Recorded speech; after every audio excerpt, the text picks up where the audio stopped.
Please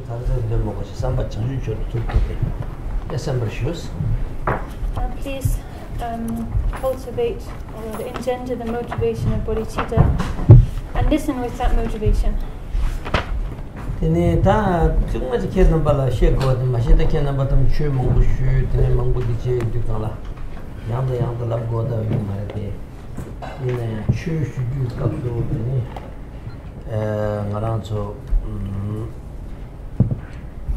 Kulongda kunjuse na ba ni yores shushu kamya kulongse gende chanchu ge sampe kutres kunjuse gende shushu sultres shudan kale shuri oya tela kunjuse gres tendu ta kunju de kalesin kanso karshu yo mare enendo ta lama shu ma beche te kanso ina ta chösu ni mare ringire tin shu mo da chöb ja chambo kenan batla shu ju ma jon to ta ha mo go de na ya da Maranzo shushibi ne kapsu nugi kyonsum tima choksa nishweres nugi kyonsum tima choksa de kronata naomi de kabu tewe chong kyun ila meje shabdu tewe nyamon tangde tujin tewe kyun si kyun sum de shush nyembe ngabzu yak nyengur ma togi yago ma nyene tene pena nu kabu bitanga chu minzwa na shindan ya ten nu shabdur ge kando tene chu luna yang lamsa mara zamro na shindan ne nyomon devi gite tukchen tante nyomon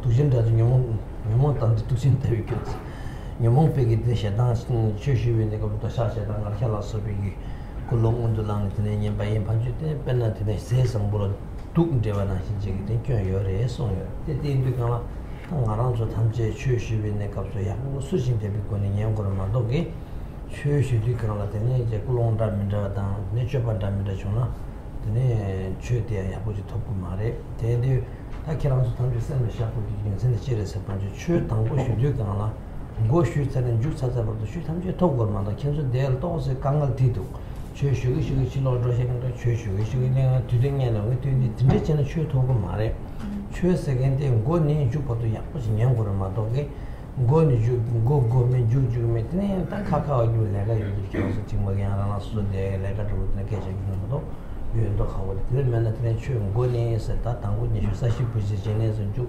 sonam di tamje se ba ni se pa chu tamje nyam do shu ni ya de war ma ba ni ende ma je na tin chu go mi na mere do te go mi na mere pen to ma re ka ni le ga kari na ya ni mara zo go mi de ngam me de pe mi to de tamje gi sab sab ji ni chu tangu shu du ka la go ni sam ne ju ni ta ji lobda do yi na ni ji ko tre go san ma re ta ji 정보 선택에서 너트 오지 지로지는 너트 오지는 되고 있을 때 아주 되는 되고 말해 대인도 다 쉬도 컴퓨터 쉬고만 산이를 뭐지 군데 양파를 뭐지 당와티 쉬인스 나가지는 거 고메 개바케와 미트레 차소나 되네 잔이랑 준비가 차도 그랬어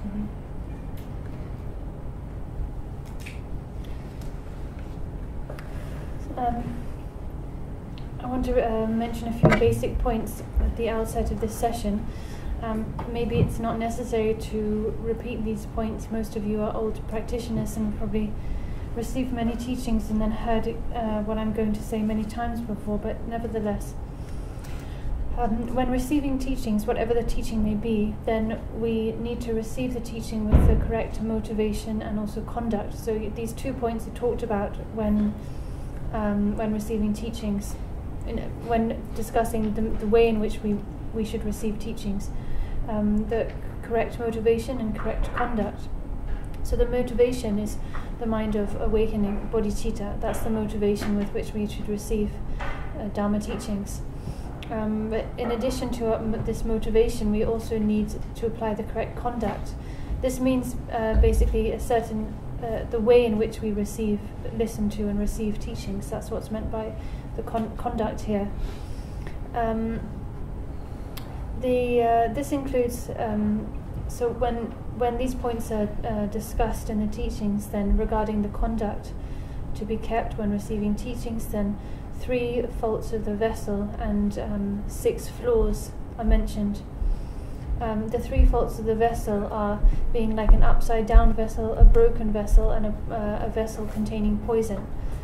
So these are all faults that we need to avoid, be careful to avoid when receiving teachings. being like a pot, say a vessel or a pot turned upside down, means you might be present in the teaching, but if you don't listen carefully, then you won't actually receive anything that's being taught. Being like a broken pot, a pot that has a hole at the bottom, means that whatever you receive, whatever you pour into the pot, the pot can't contain it. It just runs out of the bottom, right? Because there's a hole there. So that's also another fault we need to be careful to avoid. And then the third fault of the vessel is to be like a vessel, a pot that contains poison. So this means to listen to the teachings with a mind, a mind that is disturbed by emotion, so that when we listen to the teaching, it becomes mingled with disturbing emotions. Like you might listen to a teaching, say, with thoughts of attachment or anger, pride, or what have you in mind. And then it's just like pouring good food into a pot that has poison in it. The poison contaminates the food and ruins it, right? So we all need to be very careful about how we listen to and receive teachings, and be careful to avoid these flaws, and to make sure that when we listen to a teaching, whatever the teaching may be, whenever it may be, that we do so with the correct motivation and the correct conduct. It's also very important that we receive the whole teaching from beginning to end. Here, perhaps because of the circumstances, then I've seen a few of you get up and leave the room during the teachings, and then come back in later on. This has happened quite a few times over the past few days. It might be that some of you are getting up and leaving to help in the kitchen or what have you, because there aren't like separate staff here to prepare everything. In that case, then there's not much we can do about it. It's regrettable, but if it's necessary, there's not much we can do about it. But aside from that, one really should not get up and be leaving the teaching hall at any point during the teaching. If you do get up and leave and then come back later, you're not receiving the whole teaching. You really cannot say then that you received the teaching, So from the moment the teaching begins, with the mandal offering at the beginning, the opening prayers, until we conclude with the dedication, you must not leave. Everyone must be present from beginning to end. Only then can you possibly receive the teaching. So it's understandable that perhaps some of you haven't been taught at these points and instructions about the conduct, what we call the conduct when receiving teachings. In that case, then it's understandable. But nevertheless, we should all be very mindful of these points, very careful and mindful of them. So.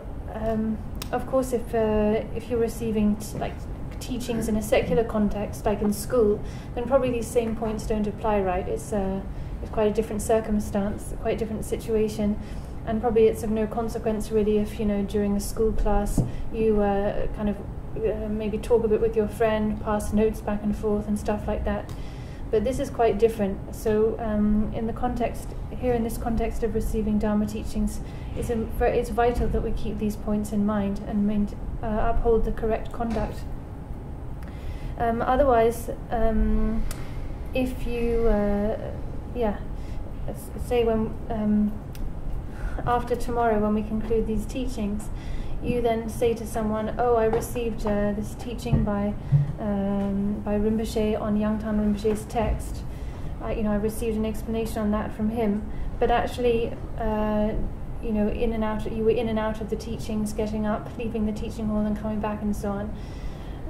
If that's the case, in actual fact, you didn't really receive the teaching. But then, not understanding that, if you were to say, "Oh, I received this whole teaching," that would be a big problem, actually, big kind of contradiction. So we should all be very mindful of these points.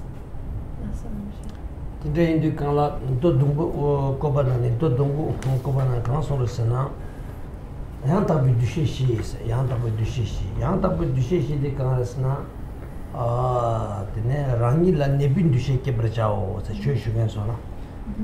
lama la memba kiwi du shi kebar chao chela mingi du shi kebar chao se nende nyamso la na ne nyor chu du shi kebar chao se de de du shi son shares dene ti kan son la se panje rangi la ne bi du shi kebar se ran ne pa cha maro kan se na te du shi kebar se la na maran so de ne se gen de la chi ne de nang de ni yore nang ne di chaso nyomo ba nang ne re de dene lui gi na za se unti begen so na za se wore 이 랑이를 내가 딘두시게 버자고 그래서 랑이 했더니 그런 차소 용비게 내게 날대와 인도티니 그런 랑이를 내빈두시게 버자고 쉐라 맹긴두시게 버자고 그래서 당가란서 라미군된 당가 산지게 쉐도 탐진에 맹긴두시에 뒷맹게서는 뒷맨디 차소 용비 녀버 기르비 기르나 되네 나자데 다르는 마도 되네 데이터위기 되네 그러고 차소 유목이 녀버 마성 외추 간지지 지구지 인사나야데 추기 잡편도 보면 데인두가라 쉐라 맹긴두시게 버자고서 다 멘디아데 넷나자 간지에 대단 대신이 면사버 마도에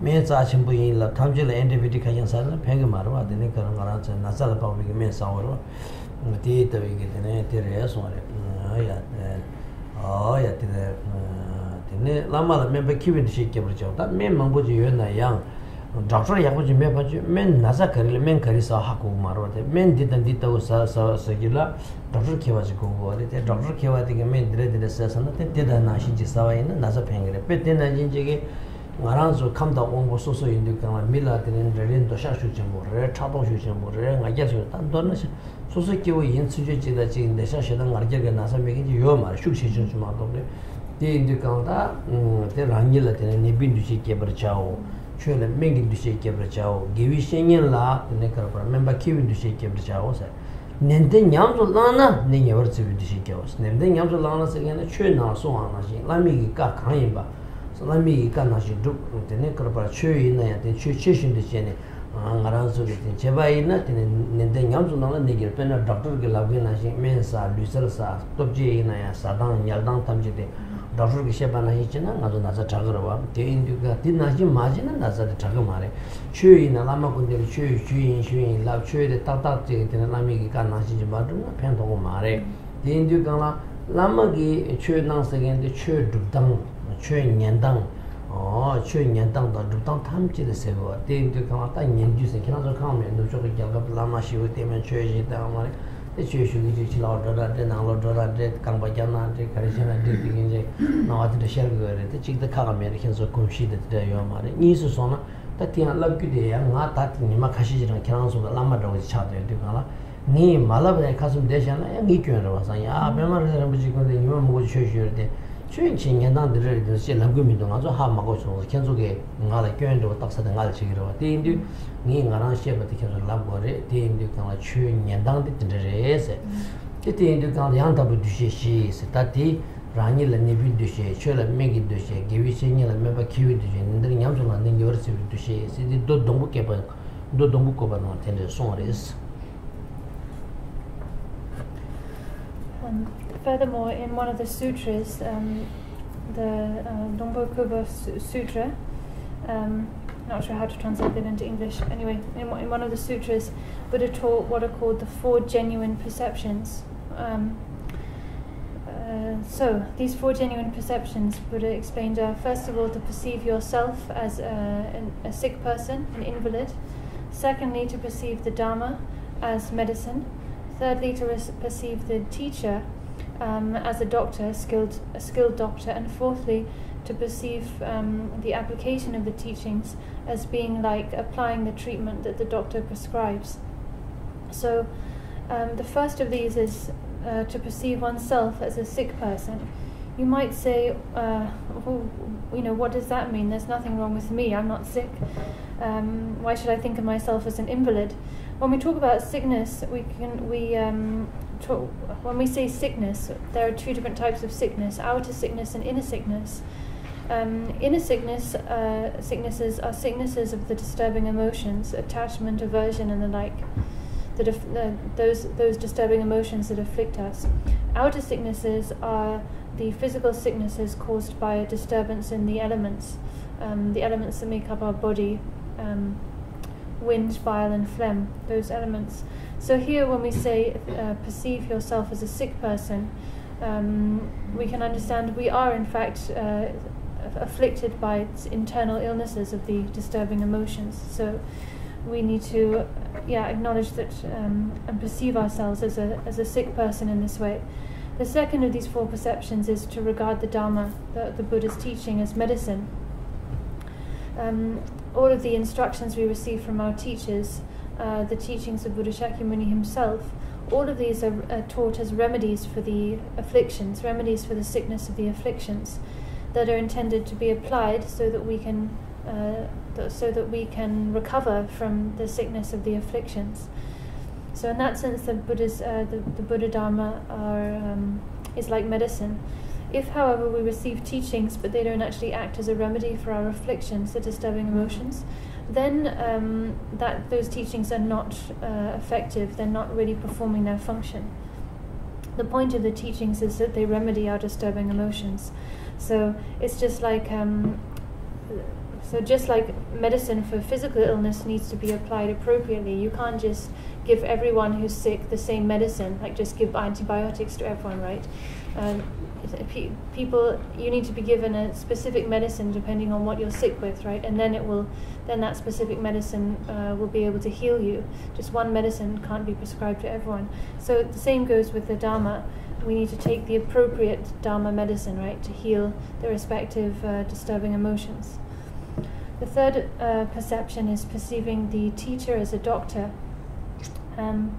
If we want to recover from a physical illness, we need to rely on a good doctor, not just any doctor, but really a skilled physician who can diagnose us correctly and and also give us the correct treatment, so that we actually can make a full recovery following their instructions. The same goes, of course, with a teacher, a Dharma teacher. Different sentient beings different people have different characters, different habits, different faculties. Some are especially have intense anger, some have stronger desire, others more jealousy, others more pride, and so on. Different people suffer from different emotions, different afflictions. And the teacher needs to be skilled in applying the appropriate teachings to individual students. So in this way, the teacher is like a doctor. A skilled teacher is like a skilled physician. Fourthly, we need to perceive the diligent application of the teachings as like following a doctor's advice. So when you fall sick and then you go to see a doctor, he'll diagnose you and say, okay, this is what's wrong with you, and now you need to take this medicine and do this and that to get better. He'll prescribe, of course, medicine, but also might advise a specific diet, specific behavior, like a certain kind of exercise, or maybe sleeping at, advice regarding your sleep and lifestyle and diet and the like. So if we follow the doctor's advice thoroughly, taking the medicine and eating and sleeping and so on, just as he advises, then we'll make a full recovery, right? The same goes with the application of Buddha's teachings, or the Dharma teachings. When we receive teachings, then we need to diligently apply them in practice. We need to apply the Dharma teachings in accord with the Dharma, so correctly and authentically, and then they will actually function and help us, enable us to heal and recover from our disease of the afflictions. So that being the case, it's not enough just to sort of superficially receive lots of teachings and then say, oh well, I received this and that from so and so, and I received this other teaching from such and such a Lama. If we don't actually diligently apply those teachings to ourselves and apply them authentically, they're not going to bring any benefit or any transformation about.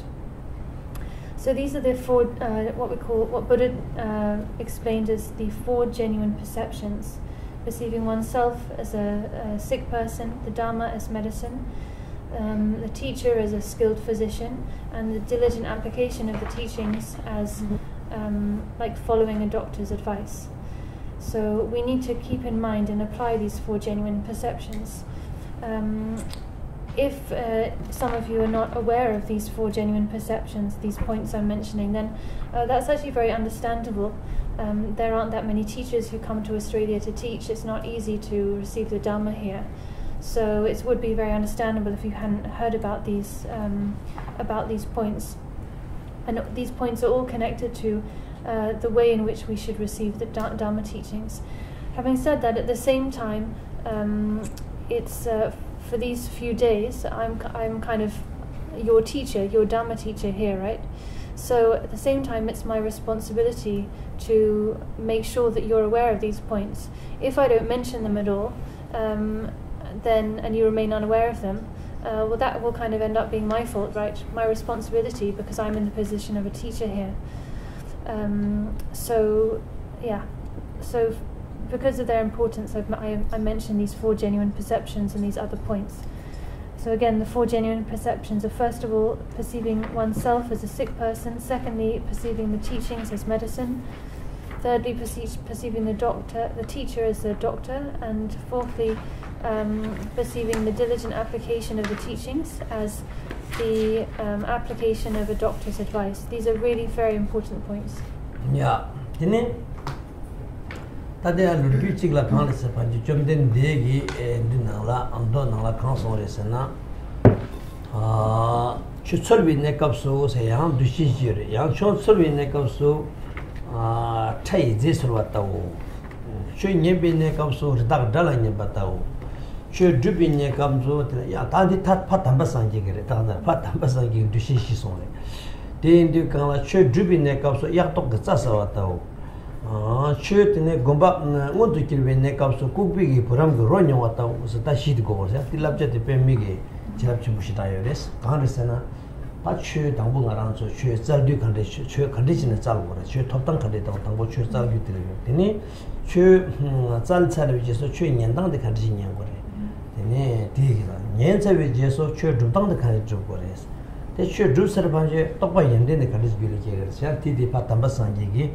Tindregitini Pejile Jani Sondus, Chetambo Sadanda, Teninian Danda, Tenedu Danda, Tenedu want to get on Shila Peshishan, the Penny Boyers.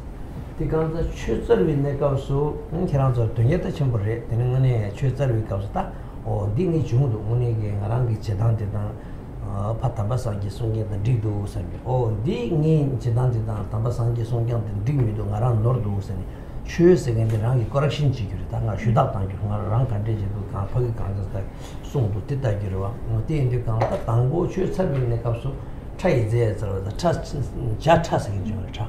Bad Zetal Buka, in the Koranga Pugutan, the Sogi, the Kota Tango, what a pen me dancing in the conditions also Kawanye to Santana pen, Migi mix no weird, and big pen no good nothing, pen Migi.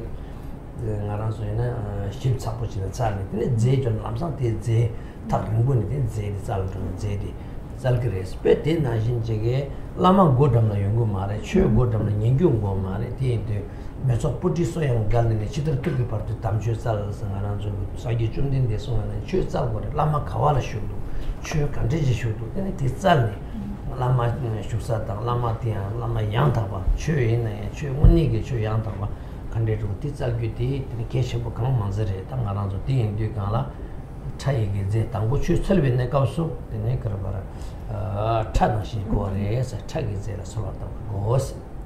The nature Nebi Nekasu, the young consumer, the Yala Minala, chewing in Dukala, in Goche, Natching Goche, Namache, Yandig, chewing Nebi Nekasu, Sambush and Dash and that down the ghetto. Eat the media Lami Song, he made a tradition and Chutoguma, Luchatel the dead, and send them young to Hamson, Chutel at dinner, Chut Tokuberry. The Indukala, oh, yeah, the Redak Dalanyamata was a Redak shower that's in Dadney, nobody Dadra, beyond the Dadon, beyond the Dragon, semi, I'm talking. But pay me Tangaran and he patients with Denny and the Yanderes. I was very jabby. Ngombagi Dallas so jam na hamego ko pe migi go o pe tena jinjege chö song ne ka chö ter pe sem ya bo te wa de o chi digi mi do desa ya bo mi do chi mi do nyam mi do nga nyu go do ni sa go do ti re se gen ge za she gen da bo tang te chö shu gi chi lo ten do na de ting da ka wa ka de di mi ne ka so ya te ta dal ni ma na semi 징행 거래스 디스마레스 데니 추 드빈네 갑소 약독 짜서 왔다고 서 약독을 약독파 저것도 되게 짜서 되가라 한국 강가 사이사이 니캄부 사이사 양미 팔다네 파기사에서 두고 딱 가서 미들에 팔다는 거는 계란소 내래이네 약도 자고 말에 보죽도 같은데 보죽도 다 루도 다 샤워도 그래서 저거 똑바기 되다 한국 강가 사이사 양캄부 시다 사서들 미다사리 잔다들 사서 위치 양 신다들 사이에 배트나 진짜 최직 좀 마스를 공라 나는 모두 bunga도 당부 짬으로 마스를 공라 당이 샘기도 싸고도 간지 싸고도 생겨 샘기 마스를 공라 당이 얘기 가지 두고도 딘데지네 직접 니트게 진짜 탐지 되는 거는게 두규들라 약도 싸서 왔다고 오세 이 곰바 냠소를 내가 없어 쿠비기 보람 그러 녀왔다고 오세 국바스는 미국바스 카잘 주메긴 카게 된 고람 로 녀게 있는 고람 센터 가라고 와 초콜릿 오러 고람 카라서 배 신부 그런 배 샤워를 미기 알라 로디데도 나로 디데지도 그 스테이션만 그 카타시만 배티나지 최약부 줍되게 미디티는 라는 연령께지 onye chula tepa lama la tepa chula iche sem na la che pe ngara so sugu na chuji golon de jam na chuji ta ya tang ting ting je jam na ngara so jam ku no chuji lu ge na e tulo da ko jam ni chutu ko tang ting ji ge wa o pe tin na jin ji sem ban na onye ge je rang nyam nyong ko to na che chue se de je do a sam ji rang ki du le pyan ba rang ge sem nang la pa chi 운이게 지금 알아서는 쉐주트용에 나신지기 때문에 기도 상이 컨트리 정상에 샘된 데되기는 왜 대기스기는 쉐와 야보데 기부게네 값소야 나르잘메게 두부게네 값소 빡콩되게 메게 빼드네 기도 공는세 두두 교로제 담주된다 밀룬 야자에서 쉐성이 야보지 샘을 디서버 기부여도 그냥 나르갈 지금 말 두부여도 그냥 샘 콩그 말에 남이나한테 그럴까 기르와메게 샘바테 템보다 샘바테 데오도 샘바테 기부 차가래 데 tinsote 미르시시게 만 간데지레 간데지 독선 세시게 메르테 랑게 샘기 나라 네 페나 쿠피기 코람도 로스 뇨아나 신제게 랑게랑라 쳬라 데바다 이시게 그래서 디 디네 파탐바 산제게 쳬 제난 디나링게 페시디 된 거래서 송아래서 다들 좀 마시는 디도 시는 먹고 좀 피지 겹어 쳬 로베나 페나 셰주 트바사 나랑 수부 둘로 차라게 둘로 방송나 당분 휴지 온 말아 갈리 둘로나 슈디서는데 탕팅팅팅팅 지기로 봐. 오 배든 슈디야 되네. 나랑서 냠nen제 어디가 되네 그래 배 랑게 셈다 벤제소 셈단 제소 기도 가리네 되네 슈기 되네 랑라 언니게 지 팬더 비어 봤다 랑라 되네 슈디게 랑라 언니게 지 야불레가 지기요 봐 되네 랑게 냠는 거 좋은 거레스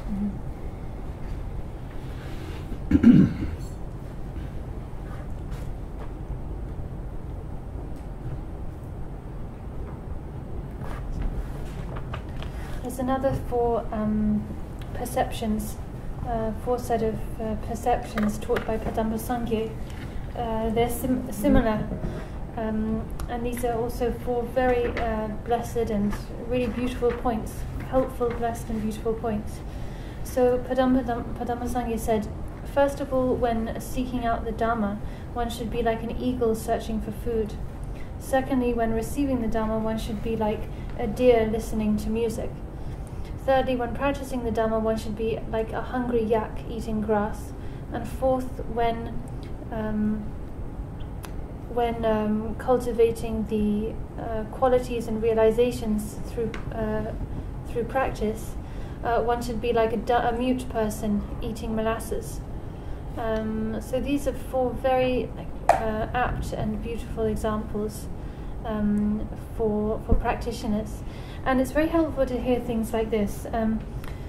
The reason I mentioned, the reason why it's why it's good to mention these and the other, the four genuine perceptions I just mentioned earlier is that then we have some kind of measurement, some kind of barometer to which, with which we can check our own practice and understanding. We can check, if we can check, and if we find that actually the way for instance the way we seek out the Dhamma is just like Padamba Sangye says it should be, then we can rejoice, great, I've been doing it the right way. And if we find that actually I haven't been doing it as he as he says, you know, one should, then you can become aware of your mistakes and correct yourself, right? Because that's the whole point of the Dharma. So, the whole point of the Dharma is to check and correct ourselves. So, to go into more detail on these 4 points, the first is that when seeking out the Dharma, we should be like an eagle searching for food.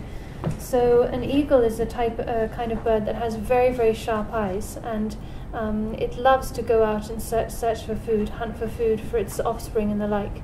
And like I said, it has very sharp eyesight. It can see very far and very accurately.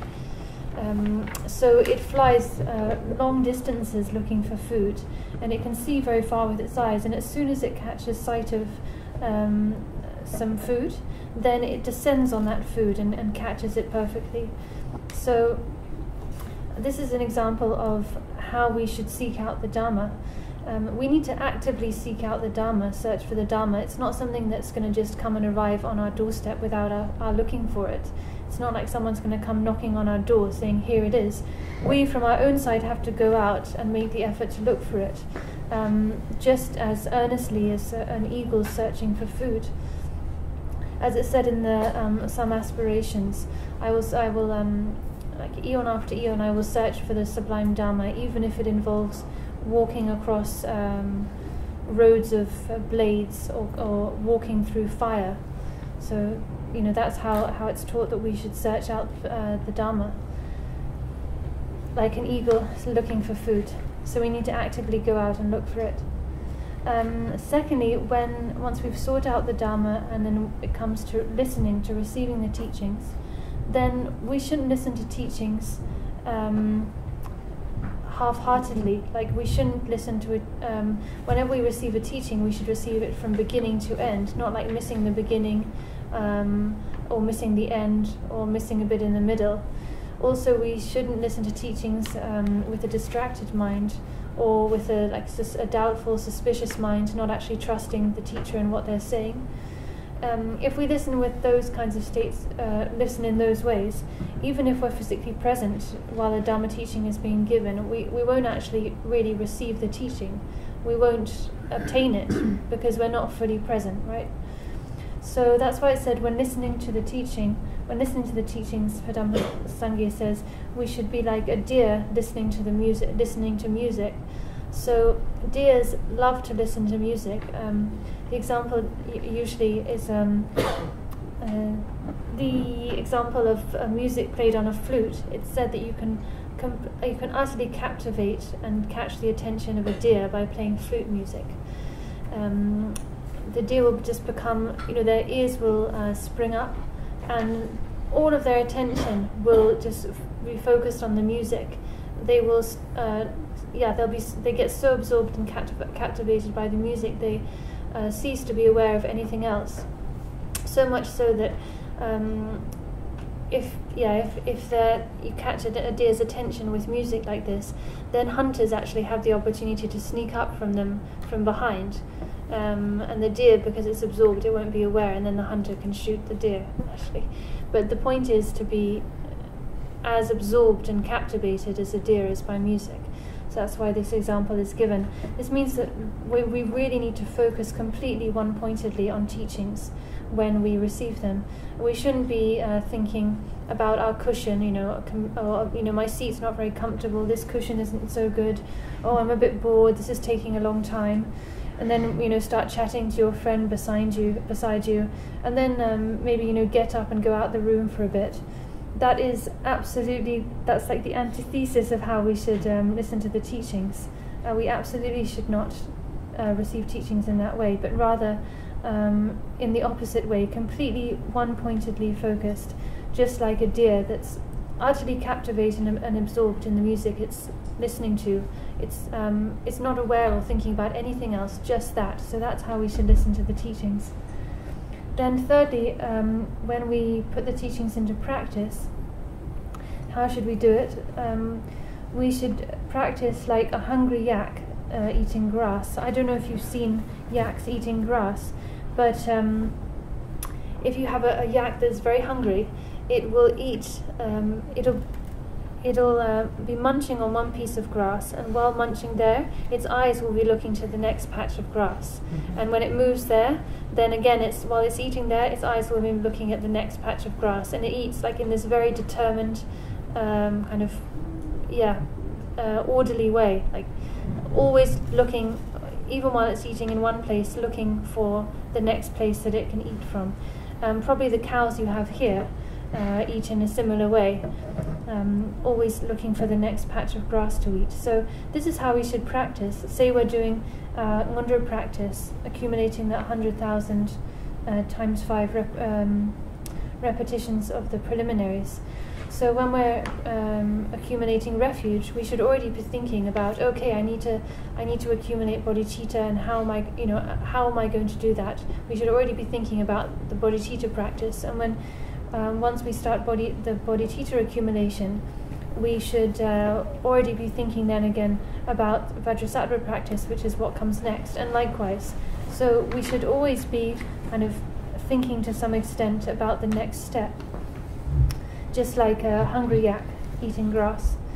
Then finally, when through our practice qualities and realization arise, in what manner should they arise? But Dhammasangha says they should arise just like the experience of a mute person tasting molasses. Molasses is something sweet, right? So you could equally say chocolate.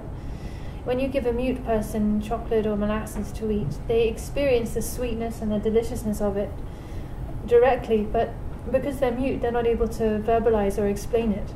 But still, they experience it directly for themselves.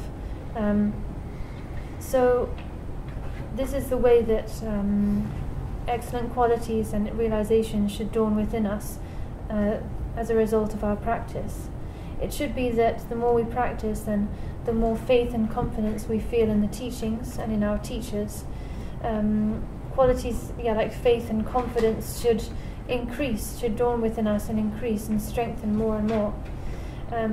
It should be that that as a sign of our practice we become, just like I mentioned in the previous session, open, spacious and carefree, very always with a joyful and open state of mind, unshaken by external circumstances, like no matter whether things are going well or badly, whether we encounter really blissful or painful circumstances externally, in terms of our mind should just remain even, open and joyful, so no longer vulnerable to external circumstances.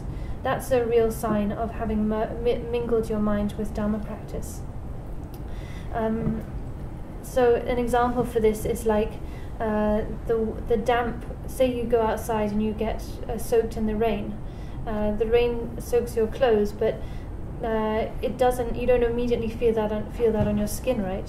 So if your clothes get soaked by rain, and you wait for a while, slowly the water, as it kind of seeps deeper and deeper into your clothes, it slowly reaches your skin, and you start to feel the cold of the water in your skin, right?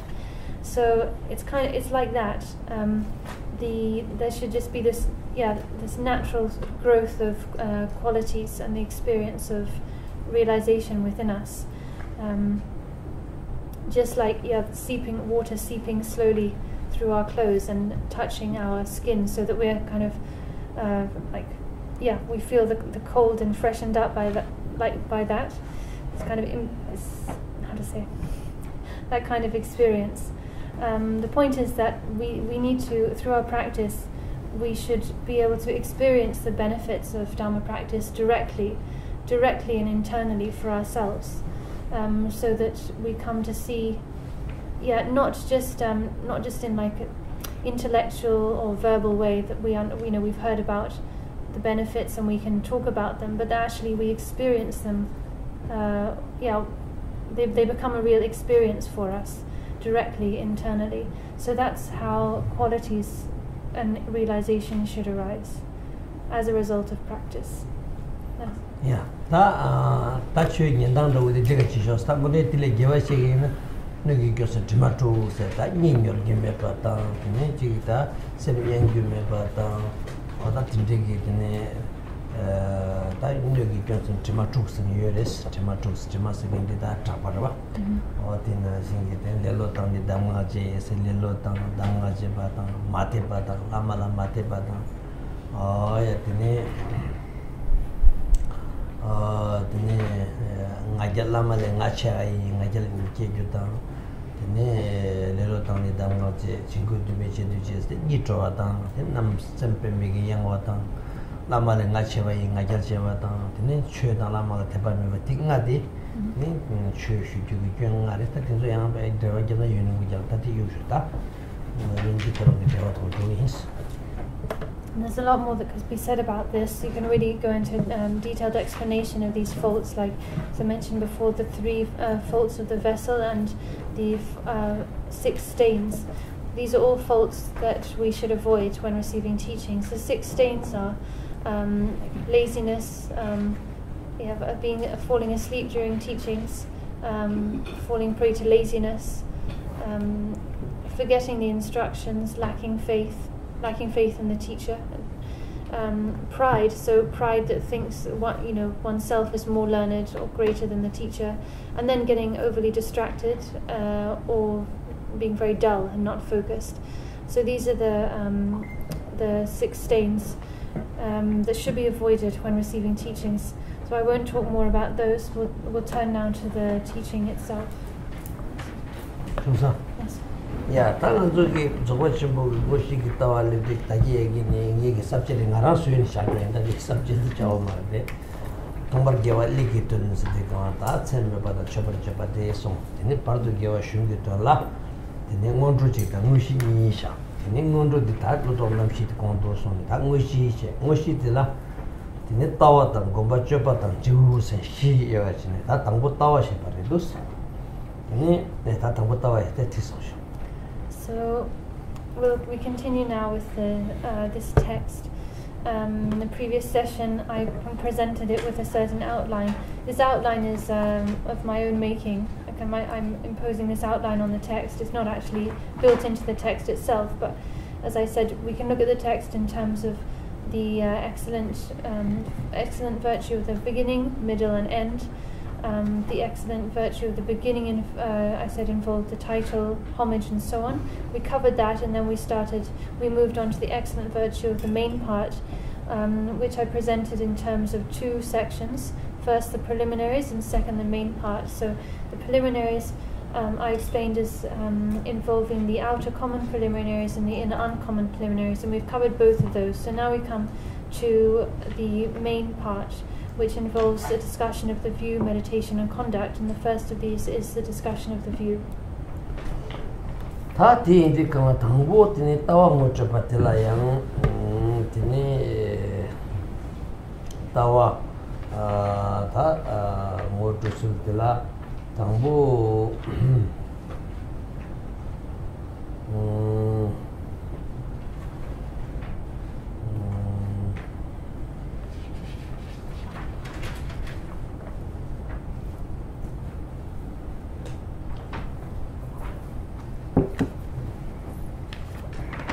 드니 당보 조탑직당 드니 니방무시 그런 게 따와도 니인자지 독스. So regarding the discussion of the view, introducing the view, this involves 2 parts. First of all is explaining the method for resting. Second is introducing the main part of the view itself. 뒤인데 무시 못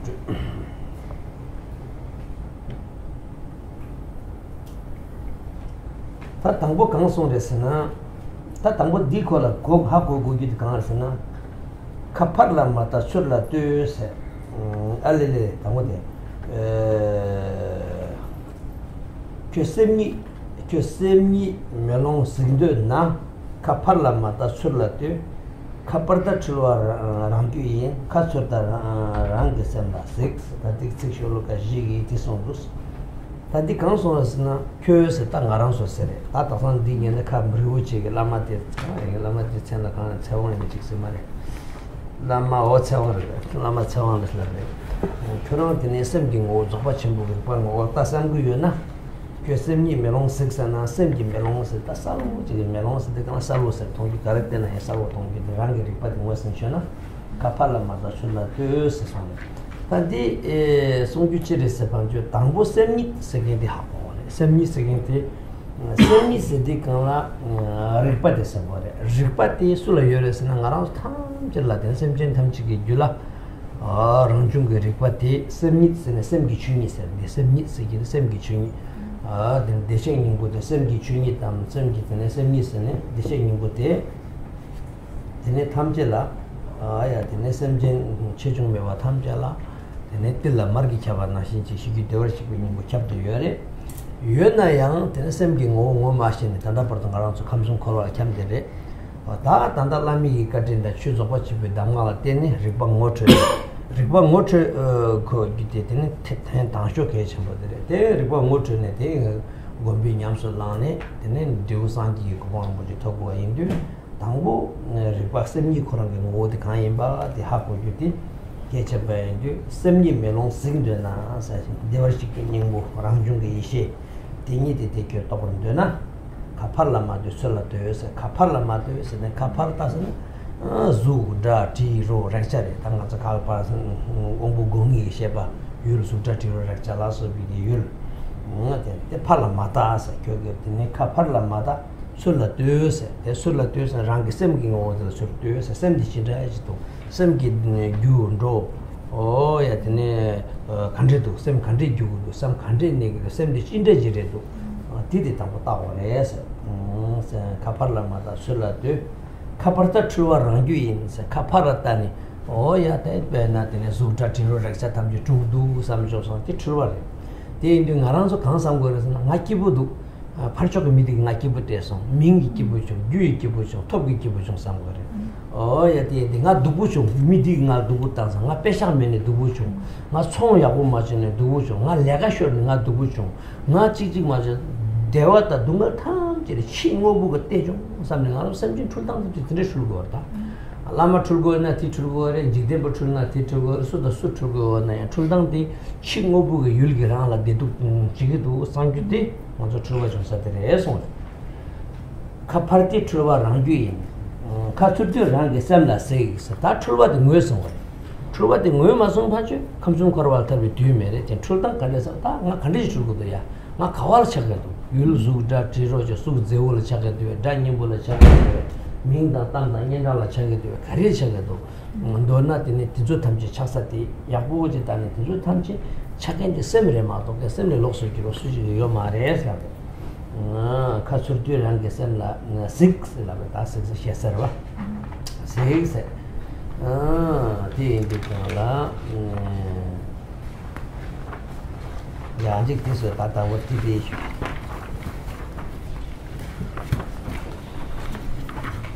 So, if you wish to look into the mirror of mind's nature, don't look outwards but turn within.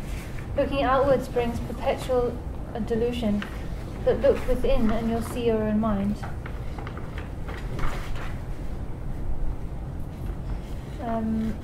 So,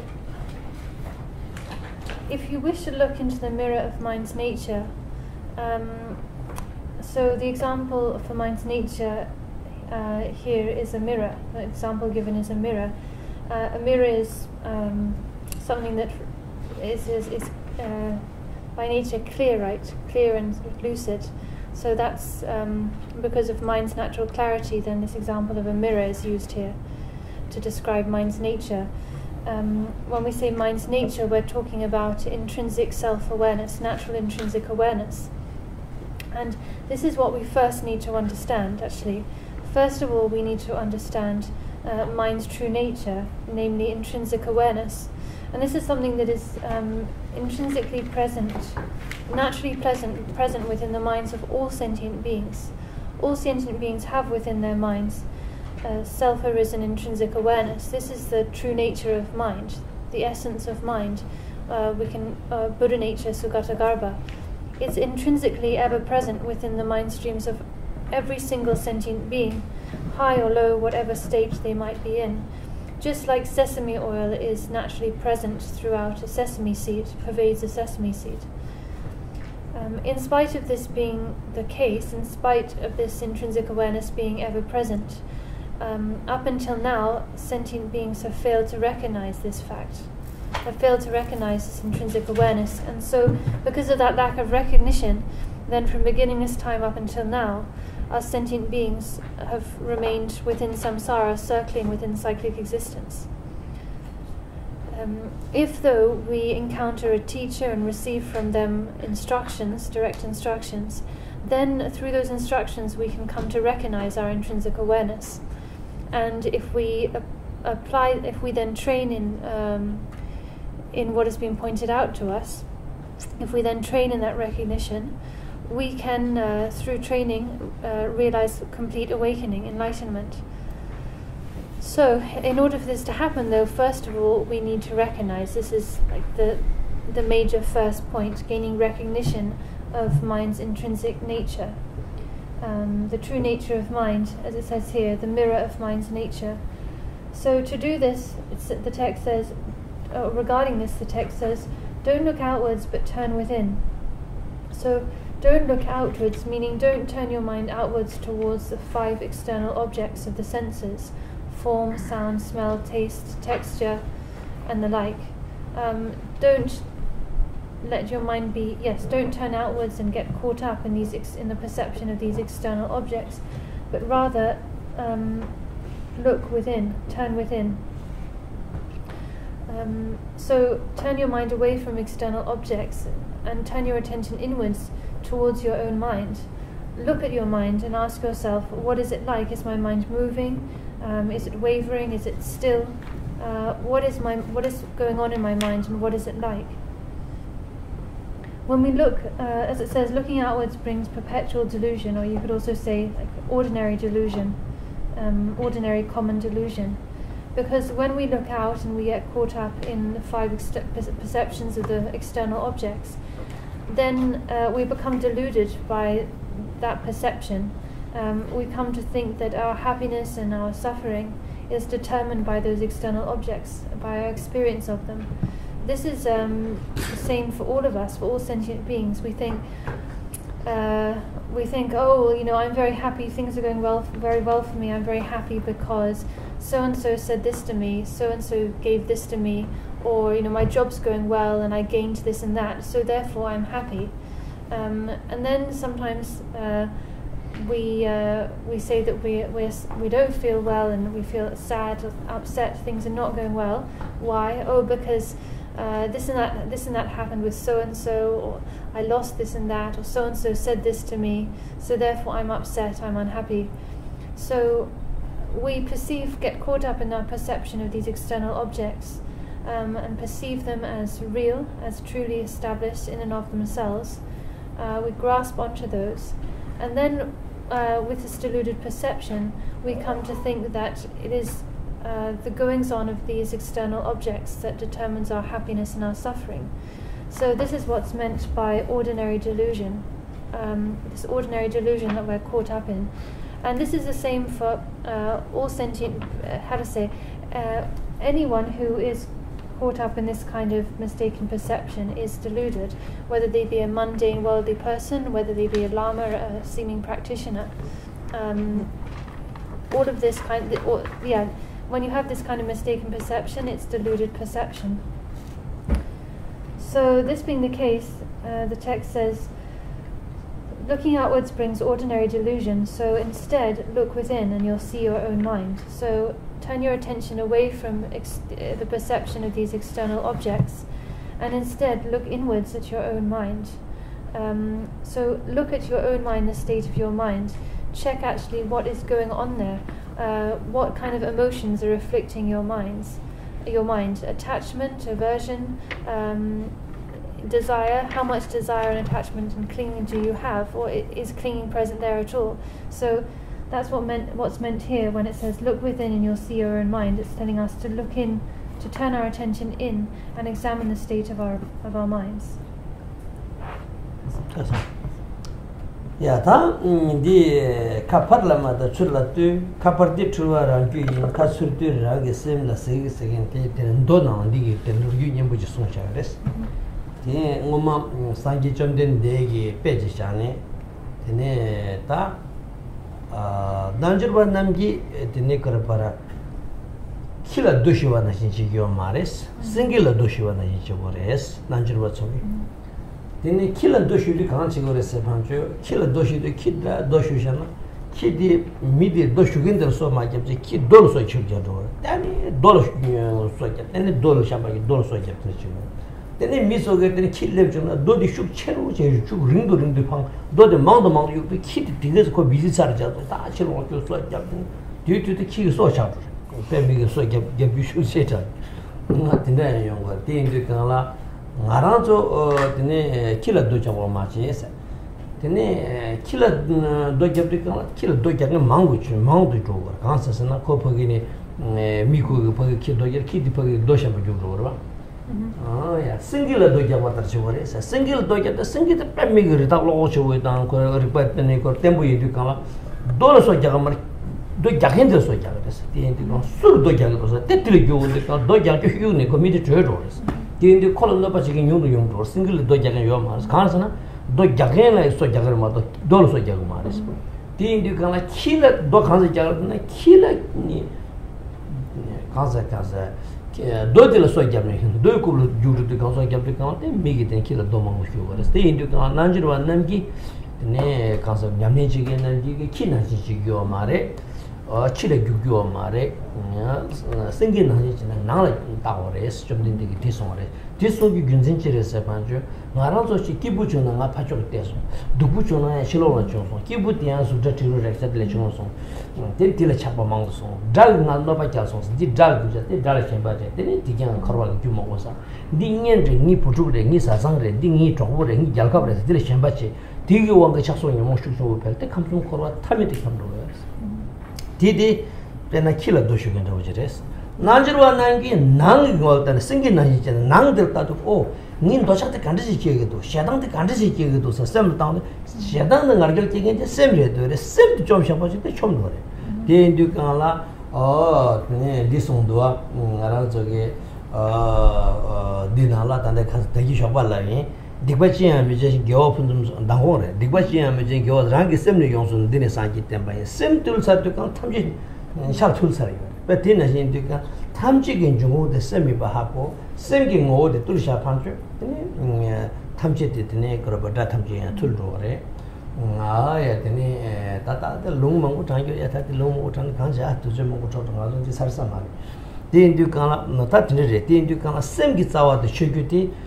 최 탐지게 다시 제규스긴데 셈기게 다시 제규데 셈디 다시 최소나 데니 셰지기 최 탐지 다시 최도래 원박게 다시 최도래 누르기 다시 최도래 야 든 도티게 다시 데니스미게 다시 최도래 규테 트럭단테네 거 규테 간사 규테 트럭라서 비게 테네 거 시규 나규게 테네 규테 탐지게 다시티 저 셈기 오데 하고 셈기 다시도 최소 맞죠 탐지 최도래 데인디 간라 셈생이 뱀미게 내가 최슈지 두디어레스 데인디 간라 난지로 만남니 킬란도 포버터로 무셔워 싱글라도 봉것들어 자오 소디 간타 셈기 자와데 주스네 상기 좀 된데게 제송레스 니 다들 간세 양다른 부지게 팔라마데 술라데 카파르디 출와랑 유이 카스트랑 게셈라 싱스고 균센디 디레스. There's a story in this vein found in the sutras from Buddha Shakyamuni's time, or rather an analogy. Buddha Shakyamuni taught about this, to illustrate this point. He taught that practitioners should not be like dogs, but rather they should be like lions. So Buddha said, when you throw a stone at a dog, so Buddha's when you throw a stone at a dog, they react one way. When you throw that same stone at a lion, they react in quite a different way. So practitioners should be like, should act the way a lion acts when someone throws a stone at it, and they definitely should not be like, act like a dog acts when you throw a stone at a dog. So when you throw a stone at a dog, the dog immediately looks at the stone. They get angry with the stone and start to chase after the stone, biting it and what have you. So the dog doesn't think at all to look up and see who actually threw the stone at them. They only think to chase after the stone, right? So they chase after the stone and try and bite it and attack it, but not a thought to the person who actually threw it at them in the first place. So they go running after this stone like a mad dog, and then what happens is that because the dog is running around after this stone, people throw yet more stones at the dog because it's running around like a mad thing, right? And then again, the dog doesn't look for the person who's thrown the stone at it, but instead it looks at the stone and it goes running madly after this other stone. And this goes on and on. The more the dog chases after stones, the more stones it gets thrown at it, right? And this goes on and on with the dog just chasing one stone after the other, biting these stones, trying to attack them until it breaks its own teeth. But all the time it hasn't given a thought to who might be throwing these stones at it in the first place. On the other hand, if you throw a stone at a lion, the lion pays no heed to the stone. Immediately they look for the person who threw the stone, and they go after that person and attack them.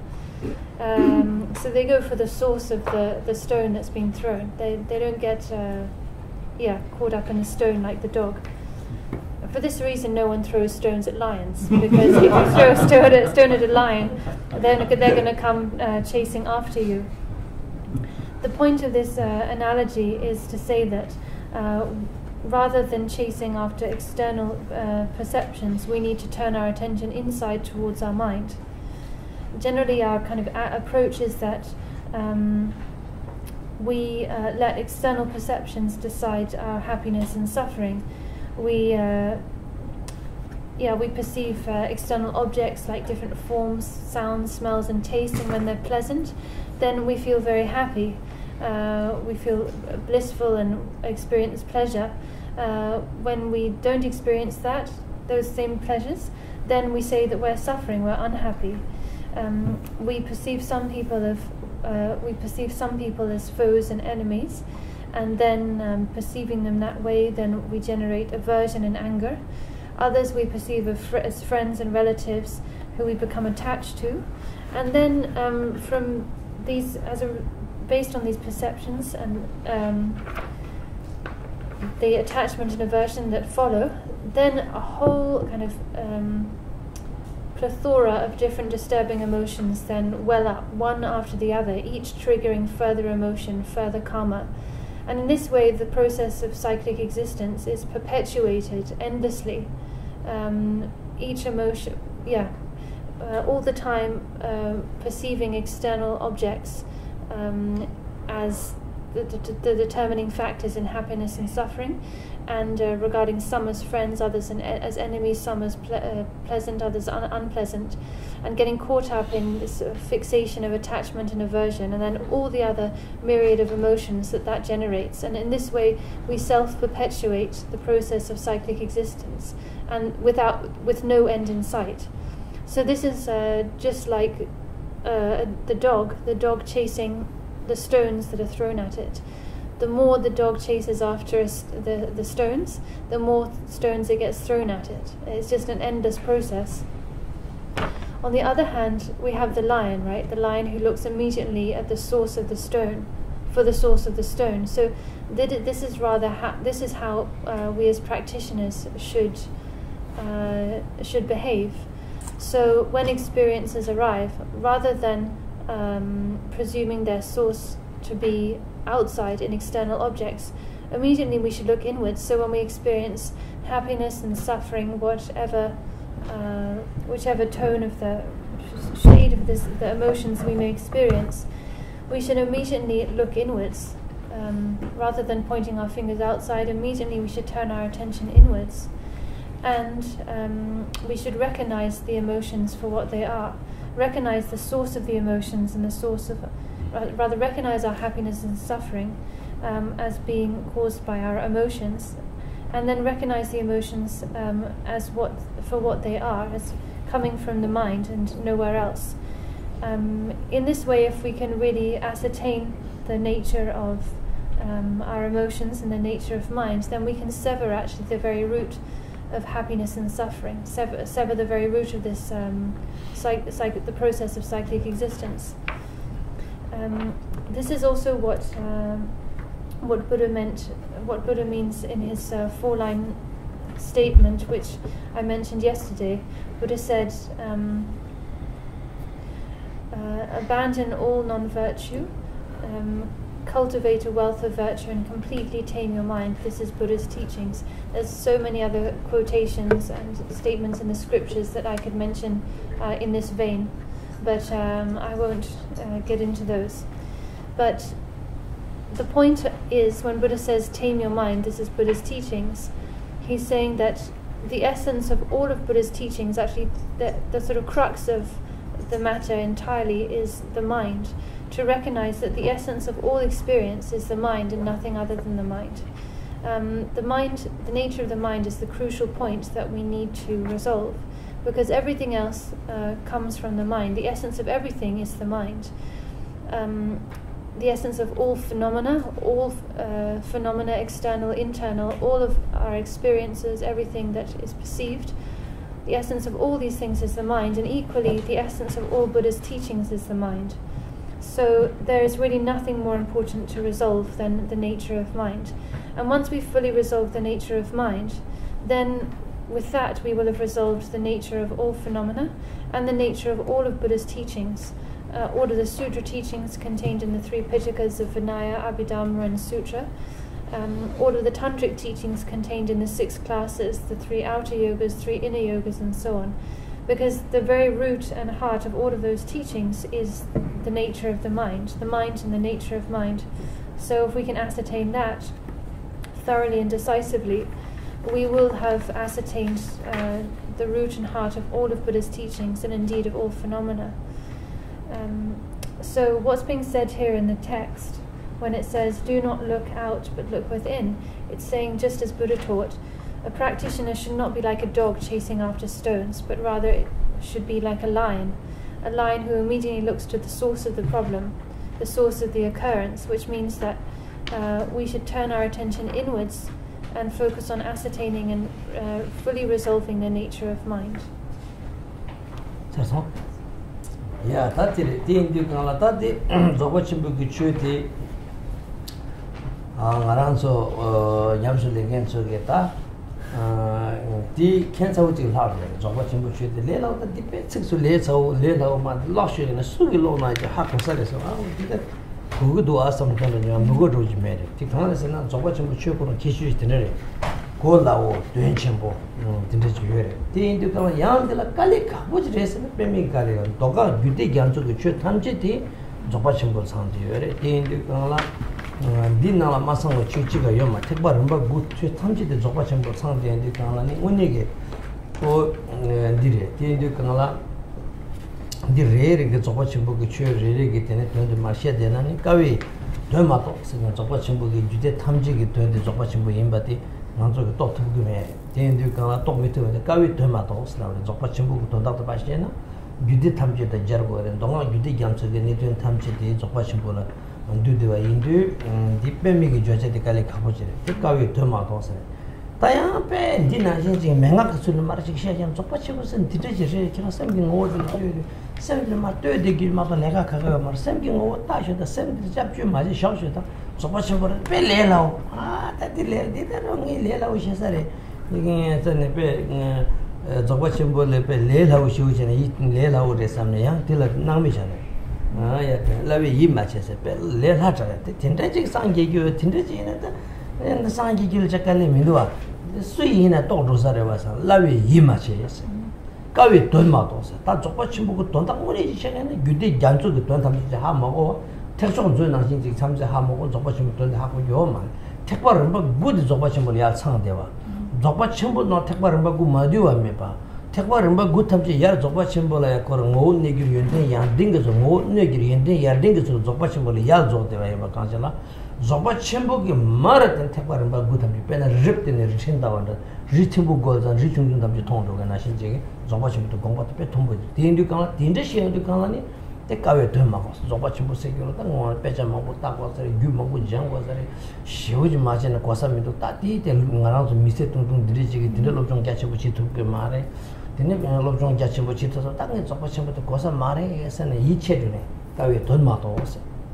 라위 이 마치서 딱 딘는 신기 된 빠르는 간생아랑 좀 단다 간생 양다른 뭐지 딘는 신기 뺄래 하고 이제 이제 간 딘데리 접어치 불직시니까 딘다랑다 아이나 딘다다 인기 말고 그래서 라터니 교세 마라 쇼저나 교상게 톱로그래 교세 마라 쇼도 접어치 뭐도 결혼 이제 라도 간 딘다랑다 아이나 삼기도 지금 엠미 소는 미겐 지금 서르니게나 지금 서르니게나한테 서르인기 말은 안 하고 미칠 서르 가와니 그래 삼들 삼들서 글루기도 베티스게나 지금 때문에 앞에 레라다가 이미지비게 다 딩이게 알가들 때 아주 저거치부터 또 두고면에 저거치부 된다도 깔리 가고 인생 빼미게 깔리 가버래 오늘 나저도 파샤샤때 로크 쭈쭈가 먹고 다는 게 빼졌다는 게 지금 캠프 인생인데 저거치부터 지마지신 단다버도 또 두고면 아야 야나 빼레 라우레스네 attention 야 레라우지 이치기면 된다지다 가와이 나는 퀄리티 가게메 내가 남성야 또 퀄리티 톱주 말어간디 샘 코런 거 연된 거랑 진짜 샘전 담지는 유여를 마도기 니티네 장 톱주 연되지 말어 장 톱주 전에는 다 제거 쥐마래 룰람나 셰게레 셰게람나 셰게레 담자 튜울람나 다고다 켄조 Australia ya chachul damel lam kara pa kya chahe hello love namkala prote mo che ne damenda sa tene ko kya chahe ji damenda chi do lam na ta tundula ya lo tong she gore tu ga she gore lam ne ma ye lam ne she ju yen de ma ro ba rang jung korang ge yu she yen yu de ba ti tene ji chen da lam ne she yong ji ma ra ba tin ju ka ti yu ba korang ge ngang da la ja ne 저거는 통 교회에서 단 디나지 저거지 무슨 서비스도 가나 양 아주 이치기면 아 된다지다 아이나 된다 남상상게 유되지다 아이나 삼니 내가 저 이치고 말에 디디 가나 가위에 되마도 라위 이 마셔서 간저 디다 저거지 메토브게 되네 빈센 티니게 되네 뒤뒤니 레라잖니 이미시 뒤뒤니 깔리 가잖니 디게 되는 거랑 저거 된 똑마도 진짜진 산점 하고 다 디니 단 디니게 산점 딜레 갈로 제와라 lama la sola mulam ta lama de devasha ya te lama de sangi dishesha ne te lama ge ne devata lami gi chilam te ge wange joba chimbo undu gyurung ma to del lami chilap khonale thapshin sarwa thulwa shebre sa sungdo dumsum namina del lami chilap tokpada de bi lama chigi ne chilap te ne joba chimbo ri pa de mo gyurgur ma to gi 탑신 서로한테 트럭 shebre sa la 탑신 살니 직 빼자 먹고 때 직 다음에 룽 먹고 딱 리고 먹고 딱 진짜시네 데 저바치고 띵고도 지투고 메레다 현다 루기만 빨 내로바디 되네 그러바 진짜 키와치 뭐지 텔로바 군전을 전에 마도 마중와다 롱체람 점스기 진짜 동아 규디 견서 투규를 요되게 라마티아 터도 되네 그러바 저진치 뭐 꾸마라 군전을 손에 되네 저바치 보고 되는 것도 길어 이제 다들 루기 겹쳐 먹고 싶어요 오야 라마케바 가수 위에는 터도 근들루고 되네 라마 똑바다 덴바치다 세럽게 라마치 거네 초규를 이렇게 딱딱 요래 된데 똑늘 라미 지랍 코날레 탑신 서와 출바시버 잘세 디송게나 진적이 니기제 된데 강다 단단하랑 저 깔리디한데 가위에 돈 마도 라위 이 마시 스게 딩이 사되어래 된데 강다 가위게 돈 똑똑고 말케랑 저 탐지 가져 뭐로 줍창 먹고지 빼다 나와서 되는 데가 그렇지 긴 수치 수티 두고 말아 어야 라위 이 마치서 다 딘나 신게 메가 빼고라 빠 남랑다게 니마샤르되게 좀 텐션지 들리지 진짜랑다 아이는 진짜 진짜 상계선도 이만이선도 되게 발라섬ting 알아서 이체게메 어떻게 이거라 가위트마도 라비 이마신이랑 알아서 다 되어레스 딘디가 딱 그렇지 그래서는 원로 약분데 계란수 담제 원로 뭔가 약분장 알라말라 대바 약분샤 되는 디 저거 싶어게 저 양다니 양다 되는 그런 알아서 이제 냠린다 오지 뚜뚜지랑 그 샤에 투마탄 니마지 랑게 대바다 라미기 실업니데 동주모드가 대랑 중에 이시디 저렇게 샤트 같은 용그레스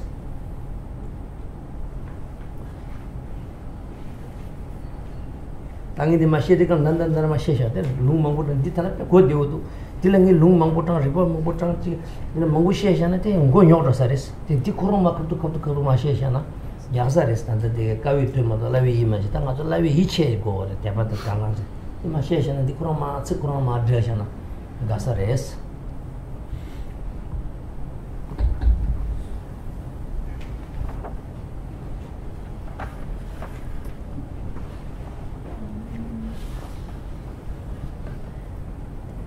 The teachings of the Great Perfection,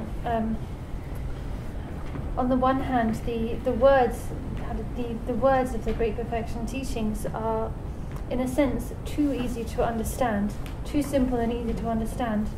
Like it says here, just look within and you'll see your own mind. It's so easy to understand these things on the surface, right? The language is so straightforward and simple. Too straightforward and simple almost for us. But this is actually one of the special qualities of the Great Perfection teachings. They're so easy and so easy to understand. At the same time, they contain such extraordinary depth of meaning. The Great Perfection teachings are the summit of all 9 vehicles of Buddha's teachings. They contain the entire meaning and content of all the sutras and different classes of Tantra in their entirety, not missing out a single thing. So they completely embody and contain all the meaning of all of the lower vehicles, the entire ocean of sutra teachings, the entire ocean of tantric teachings with its various classes of tantras. All of these profound teachings, vast and profound teachings, are contained within these teachings of the Great Perfection, which are often presented with exceptionally simple, straightforward language. Because the teachings of the Great Perfection are the very summit of Buddha's teachings, and because they contain the entire meaning of all of the sutra and tantric teachings as a whole, because of that, they're said to be extremely difficult to understand. At the same time, because they are so easy and straightforward, it's said that they are extremely difficult to believe. When you see some of the Great Perfection, like the pith instructions, the practical pith instructions, they're so seemingly simple and straightforward that you just find yourself thinking, it just can't be that easy. It's just not possible. Look within and you'll see the nature of your own mind. That is it. It's like it's so easy. You just cannot believe. You can't believe that it could be that easy and straightforward, right? So this is so we have these two kind of problems or difficulties regarding the Great Perfection. One is that because the Great Perfection, being the very summit of Buddha's teachings, because it contains the content of all of the teachings of sutra and mantra, so that's an enormous amount of content and a lot of very difficult subject matter, things that are very difficult to understand. But because of that, then it's said the Great Perfection teachings are very difficult to understand and realize. For instance, there are Buddhist scholars, say monks who focus on study, who study intensively, who maybe have been studying intensively for several decades, who are so learned in all of the scriptures of sutra, tantra, all of the different genres of Buddha's teachings, but still, in spite of all their tens of years of learning, they failed to comprehend the Great Perfection teachings, because these Great Perfection teachings are so utterly fathomless. They're so profound, difficult to understand. And in terms of, when we say that the Great Perfection teachings contain all of the lower vehicles, this is the case because when you all of the lower vehicles of Buddha's teachings are naturally contained within the higher vehicles. So this is what's called in the scriptures the principle of upper containment. It means that all of the content of each lower vehicle is naturally contained within the higher vehicle. So it's not that the higher vehicles are lacking any of the content of the lower vehicle teachings. It's said that as with each higher vehicle, the essence of the teachings is transformed, and all of the content of the previous vehicles is naturally upwardly contained within. So that's the way in which all of the lower vehicles are contained in the Great Perfection, which is the very summit of the 9 vehicles. So that being the case, they're just so difficult to understand. But like I said, on the other hand, the pith instructions of the Great Perfection are so simple and straightforward, so easy, that we simply cannot believe our ears when we hear them. We just can't, we're not able to feel confidence in the instructions because they're so easy and straightforward.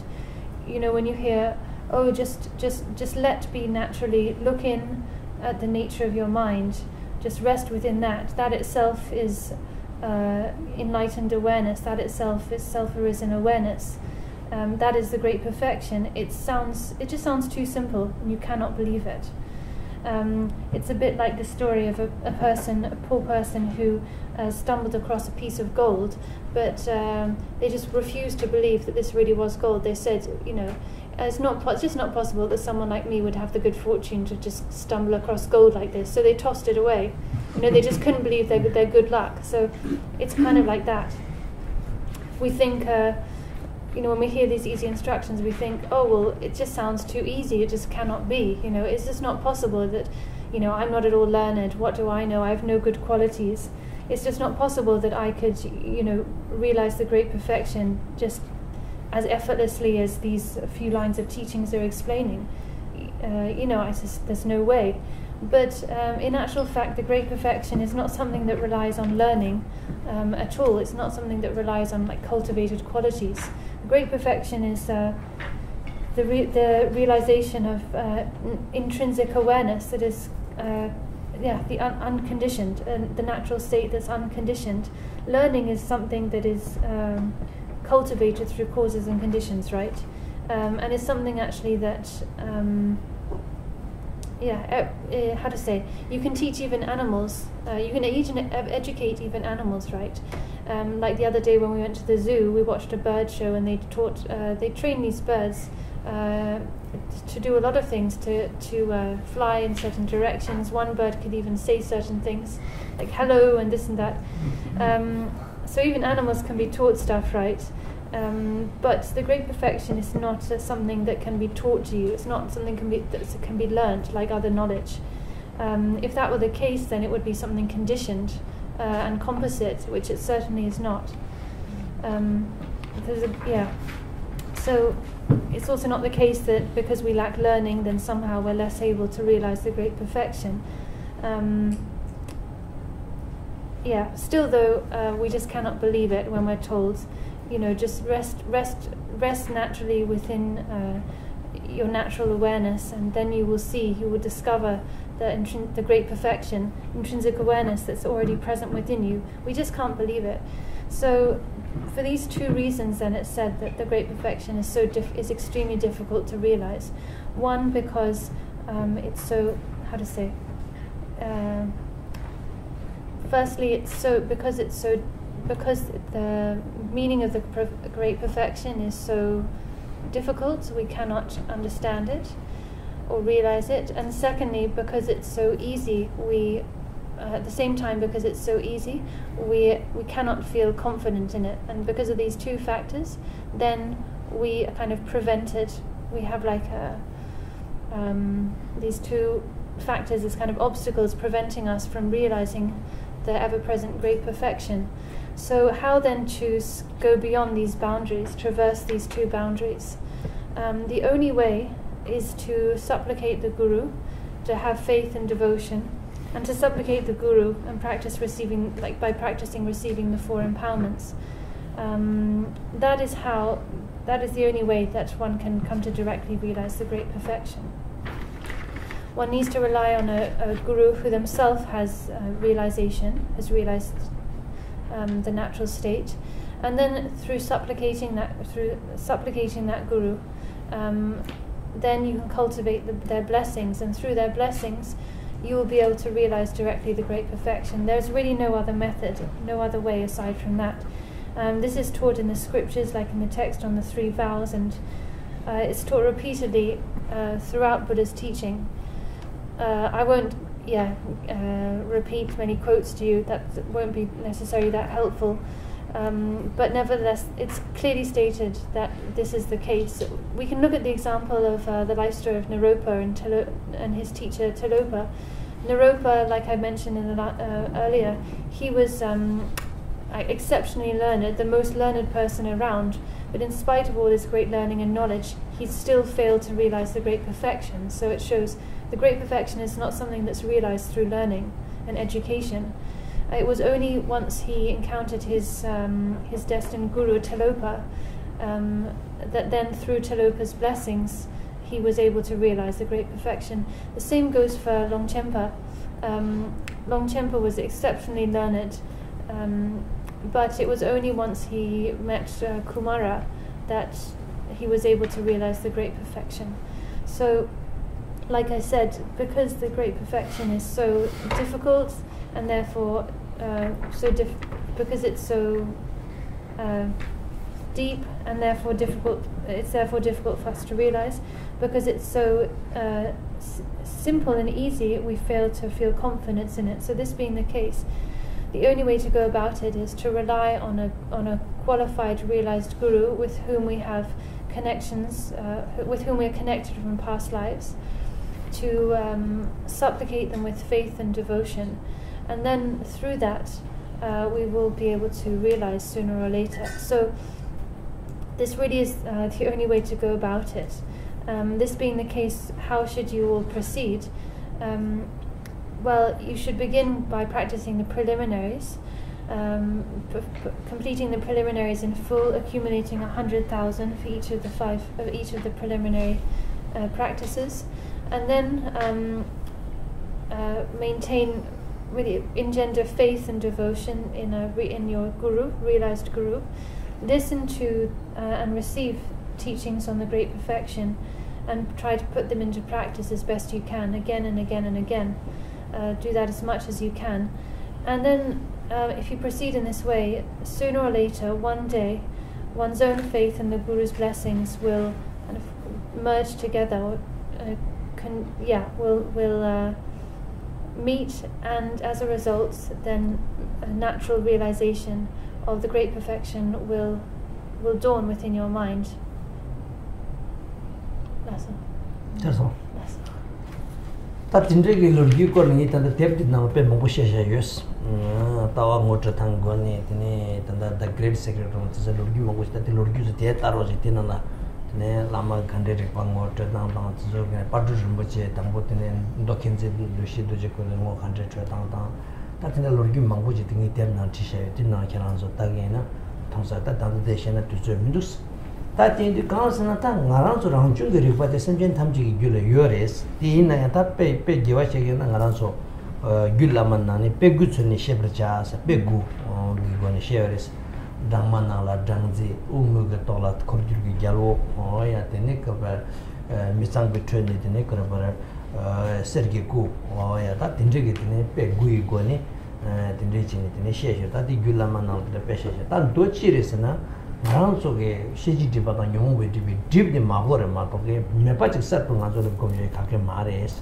된두 나랑 속에 쌤기 모델에 예네 산지기 연된데 된데요 디디 되는다 나랑 속에 지 디바가 왕에 세거와 통면에 군다다다 된지기 디바가 디비 나랑 통 운도 마시러 말해스 다 단다 되네 그러나마나 대바다 나랑 좀 원사게 리에다 야다 디디기 되네 주 잡아신 비신나 버테네 리파티 모टे किछि ता मोटो गु कालवाछि युंगु योरेस ते तेम दु काटा तिल तेपा ताता शादे ता दो नाला मंगु शिउ शेशे ता दु tamje lama दुजो के छंग मारे ते दु काला यु lama ना काला रंजुं निगी इशिनि तेपा कुनि तोजा ओ सोरे ते रंजुं गी इशि के रिपा티 तेने तेपा 코나 के तोजु지레 칠면 똑베 तेपा 저기 거네 똑거래 마똑기 디마 똑게 되네 톱주게 탑시 메레 세겐디다 니다기 domsom nam 얘기 롱타네 야 똑된 남이 실업 코나레 탑신 들어와 출업 내시브설 송한 나신지게 똑된 남이 실업 코나를 똑기를 슬라요리스 다 디디 되네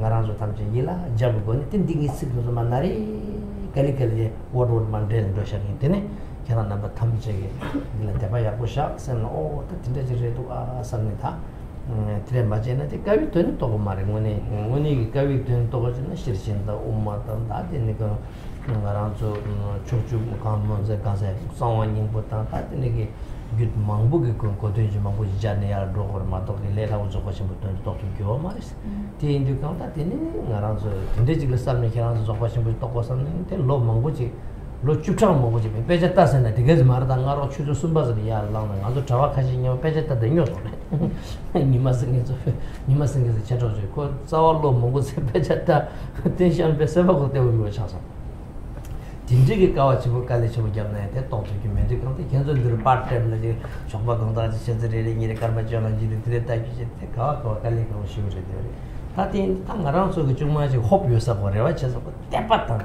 o ya tene ngone ke tanang da te patan tanang da jinje shane ta to ko te ta ki de yashu jere tene le lao o ya tene pe chila ba niru tene chila rewa chena ngarang so chadres.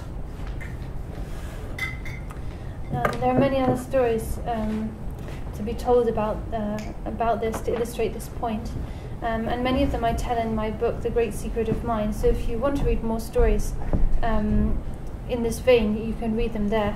There are stories, for instance, about Patrul Rinpoche and how he realized through his guru Do Khyentse Yeshe, and many other stories.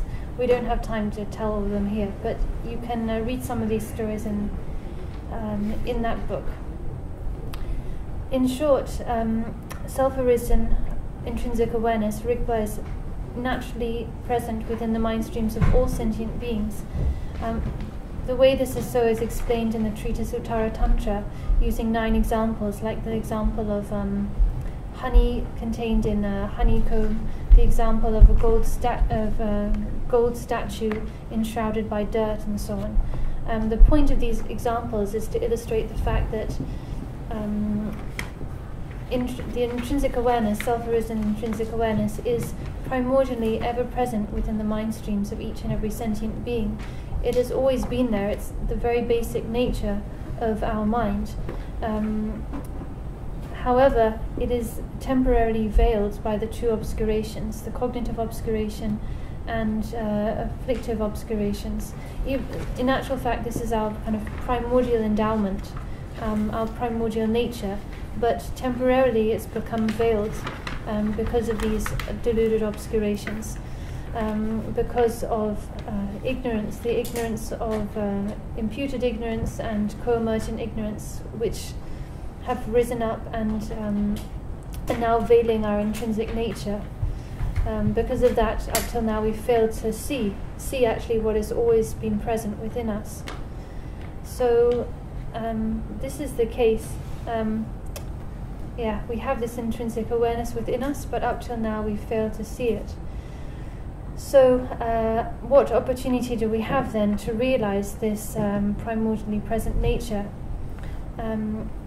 The sort of opportunities, the means to realize this, are to rely on a realized guru, to supplicate them with faith, and through that then we do have a chance, a genuine chance of realizing our true nature.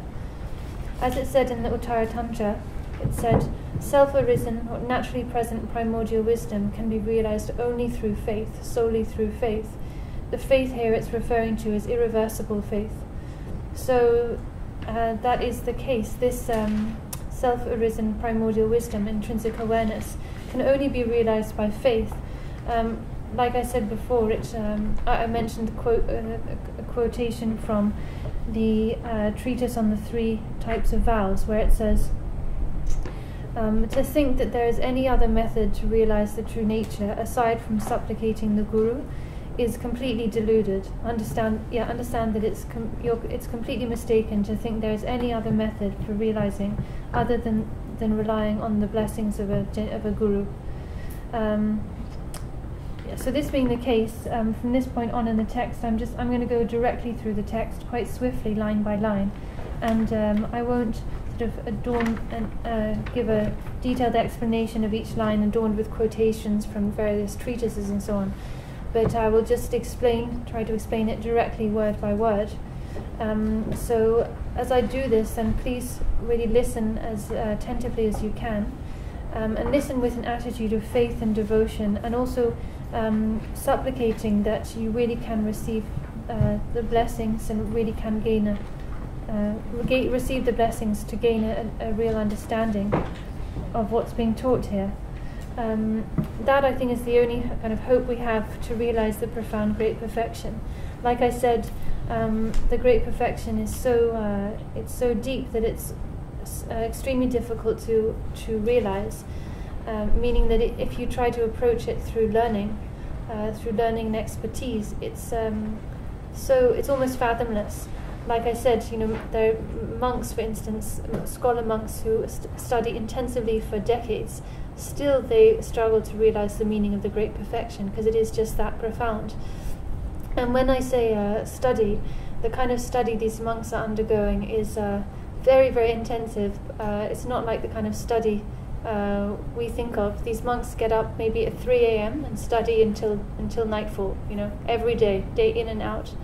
Some of them study so sometimes this intensive study is just gets the better of them and actually makes them mentally unbalanced. There's two of our monks ended up like that.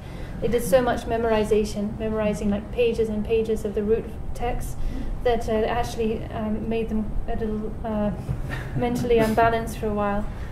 So that's the kind of intensive study that even people doing that level of intensive study still fail to understand the meaning of the great perfection. So to think that you can approach it in that way is just kidding yourself. Even if you were to do like 2 or 3 hours of study a day or a few hours a week, there's just no chance. So don't try and approach it that way.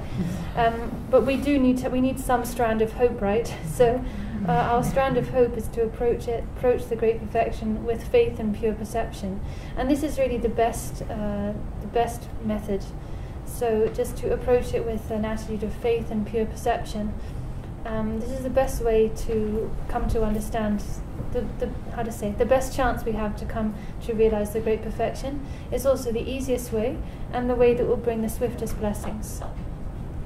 Yeah, that thing you can tanda kon sheba na che ta shena sarsa mi ta review go ne de orchi bin go ne review go ne doctor ne son yore zosan kon ne chochire dan tishin ko tishin ye ni review china ta bosan ni go chana so review go ne doctor na son yore pe go ne sheba yore ta te na jing ke ne shesur mango je yore ta te zo tamji ge tanda chire se ta to ma jashi to do shiken ko je se ta simjen tamji ge la de orchi bin go yore ranjung ge ripa yore 다 디디 뭐 마시는 거 단다 봐도 되네 감성 걸어 참도 다디 노시비 탑디 진다래 저기빠데 뭐도 지단 간저래 저기빠데 단데 간저지는 거 저게 냐버리 장네 다 디디디네 뭐도 줄거래선 단들 송선데 네비 남독기 제마장 마옹비 남독기 눈마수 다디 남독 초고디 세 칸난도 semka nanto loma tap cheche putam miche para dekaran public shop sta dis sexual loka sig dan kangbanyi na so shedwa o ya ta ti ton da de son de sta sem saldang de ripa de khati chinga so mo de gyurko resna o ya de san nang la chu yore de ko she wore ko ma shin sa gi chu di sai nang ge chu di to gu ma le din na shin ge sai ko to be ya sai nang ge chu yue na ya di de ne sai ya lo dang da sai ge chomba ko dang de ge bizar de ne sai na shu tyong gare doi na la set da mu chi re do di shu dang dang do gi ngo she wo do di ngo she ne do shu dang la so wa na ne de do na la set dang de mu chi re ya tyong go re ti se ge ne ta dang bu ti do kham do khan de chi la ser yor ti ha ko re sa ja khan de chi ge chu khan de ne chu yo ba ha bo chu de khan de tyong go wa ha ko re pe ti na jin rangjung ge ri ba de sem jen tam chi gi ju la yore de ti on du ju dang da khan de ti khan de chi wo re sen da di song re David namdok di je ma rang ta ri pa par lu ma sha wa ne ka so ni nya ma chi ge sa ta go ya ti ne nga namdok ngo ma nga tring khan de chi da tring da gong khan de chi ngi background khan de yin ta nga ran chi de sa lo ta pe no gom ji ja da namdok ngo ma ge ma gu su ni chi be ja yin na re chi chawa khang yin na ngo mi ge namdok mang bu chi ten de na tene sem la dip ro yo re ti indi ka namdok ge ti ne je ma na de ba tham ji ku bre yu yu ma re sa Dibi namto je mandang Mao Namdoki, Dunmasu, Tanga future Dindichigi, and Dindichigi, Kandichigi, Satape, Long up to Marti Shani, and didn't matter to Kanava Sydney Ladrosha again, Taka, Nazumagin, Paralog again, that Tinjigi some Namdok Tamji Tigitini, Mara, Gun to so much, Namdok, Jason Dangwa Asere, Mao Namdoki, Munmasu, Sanat Dindichigi, the Tia Masu. 다딘 남도 초굿디 세 다단단 가나서 남도 요되게 디 다딘 남도 초와던 굿버스는 초와스는 좀 율의 양소 와서 굿버스는 배섬 미디는 섬 쿠르소네 배 미게 남도 좀 배 거라 롱나시 유들 고푸세 남도 오야 딘더가야 마제베가네 다딘 남도 초굿디 셉카 남도 로마 타서 때네 남도 탐지 공기 삼조라 마로 마오비 남도라 마데 이네 다다 남도 초급적인 타게 티술 남도 초급적인 거라서 제카야 나로직 다운디 강라라 오야 샘카 남도 로마타 제주부점이죠 남상 샘용어도 하코니 샘코롱레도 아다 데마오 다다 뒤숨 남도 탐지적인 샘드레도 다다 남도 유로적인 샘랑레도 세 하코 서비 예수라래 제주부점 하코 서든 득사래 디인도가 다tilanga 남도가 님분들이 지구도 도 생이 택반 나신게 빵고도 삼규어 말에 어야드네 남규 대습나시 차송 용어 당고 랑고 삼규어 말에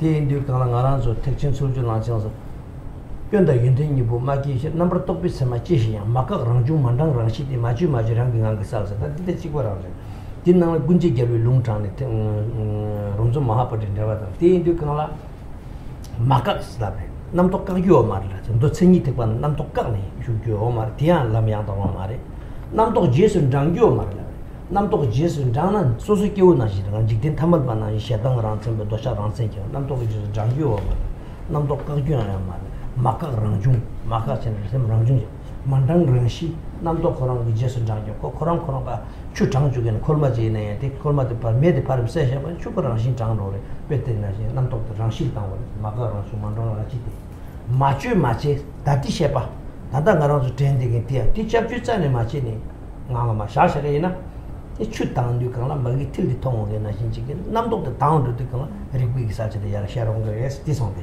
잡지 부잠 미제 버러서 데커르 바 플루커쇼 플루커르서 제마 마치버서 남도도 그게 쇼나 마트 당스라다 티샤탑 남도 ram법 샤파 디세 남도 간데 셔르고는 도샥 셔르고는 단 timu shergoena shedang shergoena kang shergoena dila chik nyaka nyogo shu majene namdo khorong kande shergoena ti khorong tela mar papse mar shashana sa nang ba rangbap su shana sana nyembu mate be kechare nyembu mate ko khorong ge kande shi ge ti khola mar shashana ti mushi ma yin shata be ti riba ngwe mare la taro oya ti ngwe riba ngwe mare de ribi ge shata sare ese ti tangbo ta riba ya la riba ngo du gyurdang ti ge tapshi 디 규조지레스 라베 디 무마레라 다티스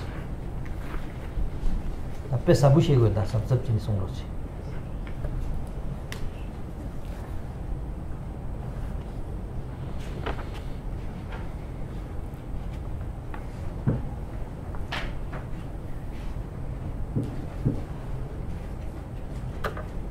So this cannot be explained. Intrinsic awareness can be explained through reasoning and logic. For instance, three logical reasonings. Three logical proofs are used in some of the treatises to establish intrinsic awareness, its nature and how it's present within the minds of all sentient beings.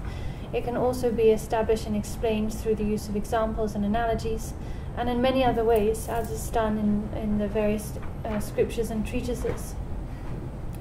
But the main point of all of those very different presentations and different approaches found in the scriptures is to point out that self-arisen intrinsic awareness is primordially present within the minds of all sentient beings. It is fundamentally ever present within the minds of all sentient beings. In spite of that, it is simply the fact that sentient beings have failed to recognize their basic nature, up until now, and as a result they find themselves in a cyclic existence, wandering through cyclic existence. In actual fact, though, this intrinsic awareness is ever present within their minds and always has been. So that is the situation, the state of things. That being the case, then how to go about recognizing this intrinsic awareness that is present within us?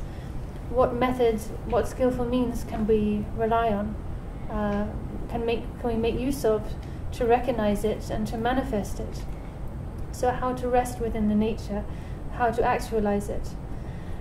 This is what the text is concerned with next. How to kind of seek out and discover, so to speak, this naturally present awareness. For instance, there might be water underground. You might know that you might be aware that there is water underground, but unless you have a method and a means to extract the water from underground, you're not going to be able to use it right. So likewise, you might have gold ore or another piece of ore which contains precious stones, but and if you don't know the means to extract gold ore and the other jewels, you're not going to be able to take them out and actually use them. So you need to know how to melt down the ore, extract the gold, purify it, and so on, if you want to actually make use of it. First of all, of course, you need to actually be able to identify which stones actually are gold ore or other types of ore. You need to know how to recognize that there is gold or other precious substances inside coarse rock. You need to know how to recognize that there is water under the ground. Once you've identified the gold within the ore or the water under the ground, then you need a method, a skillful method that's going to enable you to extract the gold or extract the water, right? So it's similar in the case with our intrinsic awareness. We need to be aware that actually intrinsic awareness is ever present within our minds, intrinsically present within our streams of being. Secondly, we need a method, a skillful means that enables us to manifest this intrinsically present nature of self-arisen awareness. So this method is what is explained next, a method to manifest, that helps us manifest intrinsic awareness. The text says, "Do not follow past thoughts. Don't follow past thoughts, nor anticipate thoughts to come. And as for present thoughts and agitation, as soon as you turn your mind inwards, don't try to adjust or modify it in the slightest, but leave it just as it is, totally free in its own natural resting place. Leaving thoughts in their natural place of rest like this is not the actual main practice, but simply the way to leave the mind." So within these lines, the author is describing the method that we can use to enable Rigpa's intrinsic awareness to manifest. So first of all, it says, don't follow past thoughts. So thoughts of the past means thoughts of our history, of our past experience. Before this and that happened to me, before this and that happened to me, I had this and that experience. So dwelling on and thinking about past experiences. If we get caught up in thoughts of the past like that, then this obscures our mind, this veils our mind, so we should not follow thoughts of the past. Equally, we should not anticipate thoughts to come, so we shouldn't invite thoughts of the future and get caught up in thinking about and making plans for the future and thinking about what's to come. We can get caught up thinking about the future and making plans for things for say 50 or 60 years from now. Or it might be that we find ourselves thinking about our travel plans in the near future. Or from here we're going to go back to Sydney, and then, or I'm going to go from here. From here I'm going to travel, to somewhere else. in the near future. So we should not chase after or invite, as it said, invite future thoughts of the future.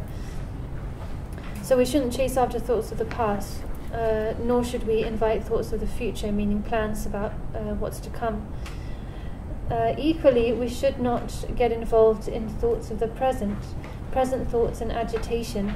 So agitation, present thoughts, meaning getting caught up in thoughts about our current perceptions, objects that we perceive outwardly. And agitation, that's what's meant by present thoughts. Agitation means very strong, wild thoughts. Like, sometimes the mind can become so overactive that it's to the point of agitation, like a feather being blown around in a gust of wind. Mind is just constantly moving. So that's what's meant by agitation. So we should not let our mind follow after past thoughts, nor anticipate thoughts to come, thoughts of the future. Neither should we get involved in thoughts of the present, present perceptions, what's going on now, what we're seeing and experiencing now. Nor should we get caught up in an agitated state of mind, overactive state of mind, with many strong thoughts and emotions. Rather, just turn your mind inwards. So, the instruction here is look in at your own mind, turn your mind inwards. It's said that when you turn your mind inwards, when you cease to be involved, chase after thoughts of the past, present, or the future, and you turn inwards, look inwards at your own mind, in that very moment you will see mind as it is, mind unobscured by concepts of the past, thoughts of the past, present, or future, just present, ordinary mind. And when you do that, then you will come to understand that mind is actually the source and projector of all other thoughts and experiences of the past, present, and future. The source of projector of all of these is none other than mind. And you will see the present ordinary mind as it is at that moment. At this point, just seeing that sort of ordinary present mind is enough. Just seeing and understanding it is enough. There's no need to, having seen it, then do something like apply a remedy apply a remedy or an antidote, or try and change or improve it. For instance, in certain teachings, like in the sutra teachings, then different methods are taught as remedies to be applied to certain to the various negative emotions. Like, it said if you notice if you identify a certain emotion present in your mind, then you should apply this conceptual remedy as an antidote. But at this level, in this context, one does not apply any further remedy. One doesn't interfere with the mind and try to accept nor reject, to change the mind at all. You simply turn your mind inwards. You simply cease to chase after thoughts of past, present, and future, and turn your attention inwards and just observe mind as it is in that present moment, unveiled by thoughts of past, present, or future. When thoughts arise, you don't need to try to intentionally stop them. You just need to observe, look directly into that thought. You don't need to get involved with the nature of the thought itself, the content of the thought, and try to react with that by improving it or remedying it or anything. You just need to notice the thought, recognize the thought, and look directly into the thought itself. It's said in Rongzang Mahapandita's treatise, Entering the Great Vehicle, he says there about this same method for placing the mind. He says, do not try to stop thoughts. Just let them naturally be. Do not chase after them. He says, you do not need to try to stop thoughts. Just let them naturally arise. Do not chase after them. Just let them naturally dissipate. Do not try to change mind. Do not interfere with it. Machi machi. Rangi ngangi sal. And then do not try to change it. Do not interfere with it. And then mind will naturally clarify. So we can use the example of water actually in a combination with these lines of instruction. So the first line: do not try to stop thoughts. Just let them naturally be. Do not chase after thoughts. They will naturally dissipate. Or let them naturally dissipate, for they will naturally just dissipate. It's like if you have a pot of boiling water, it might be bubbling away, but if you just remove the fire from beneath it, you don't need to do anything else, right? If you just remove the fire and leave the water, then the bubbles will just naturally disappear and the water will come to still. Likewise, in the next line when it says, do not try to change the mind, do not interfere with it. If you just let water be, just don't interfere with it, don't stir it up, just don't touch it, just let it be, it will slowly just come to an absolute still, and all of the sediment will settle to the bottom, so that the water becomes completely clear and you can see all the way down to the bottom, the surface of the water, right? So it's similar here. We don't need to change mind, we don't need to interfere with it. We just need to let it be. Just let mind be in its natural present state. And then, just like water, that if left to be, naturally clarifies so you can see all the way to the bottom. Likewise, mind will come to naturally clarify, and you'll be able to see clearly and directly the nature of mind. So all of this is about these lines in the text that we just read through. Likewise, these 4 lines that I quoted from Rongsom's text, they are all instructions about, they are all explaining the method, the way of resting, namely the method that we use to allow us to manifest intrinsic awareness. So whatever arises, this is to say that whatever arises, whether it be a thought of attachment, aversion, ignorance, or any of the other emotional states, whatever thought or emotion that we notice arising in our mind, we simply need to recognize it. And again, we don't need to then involve ourselves in thinking about like the content or nature of that thought or emotion, but just recognize the thought or emotion itself and look straight into the thought, into its nature, without interfering in it or trying to change it. Just look straight into it at its basic nature, and then you will be able to see present mind. So, as the text says, don't follow past thoughts, nor anticipate thoughts to come. And as for present thoughts and agitation, as soon as you turn your mind inwards, don't try to adjust or modify it in the slightest, but leave it just as it is, totally free in its own natural resting place.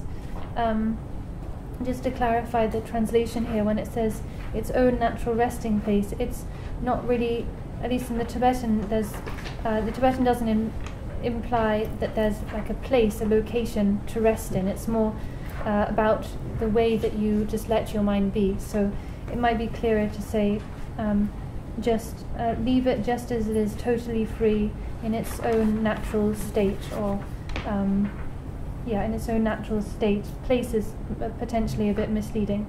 Within itself. Within itself. Yeah, within itself. So just as it is, totally free within itself. That would be better. These things. Leaving thoughts in their natural place of rest like this is not the actual main practice, but simply the way to leave the mind. So again, these lines have not described the actual main part. The actual main part of the practice, but rather the method that we use to leave the mind in order to manifest that main part, which is the instruction for which is to come. That's it. Yeah.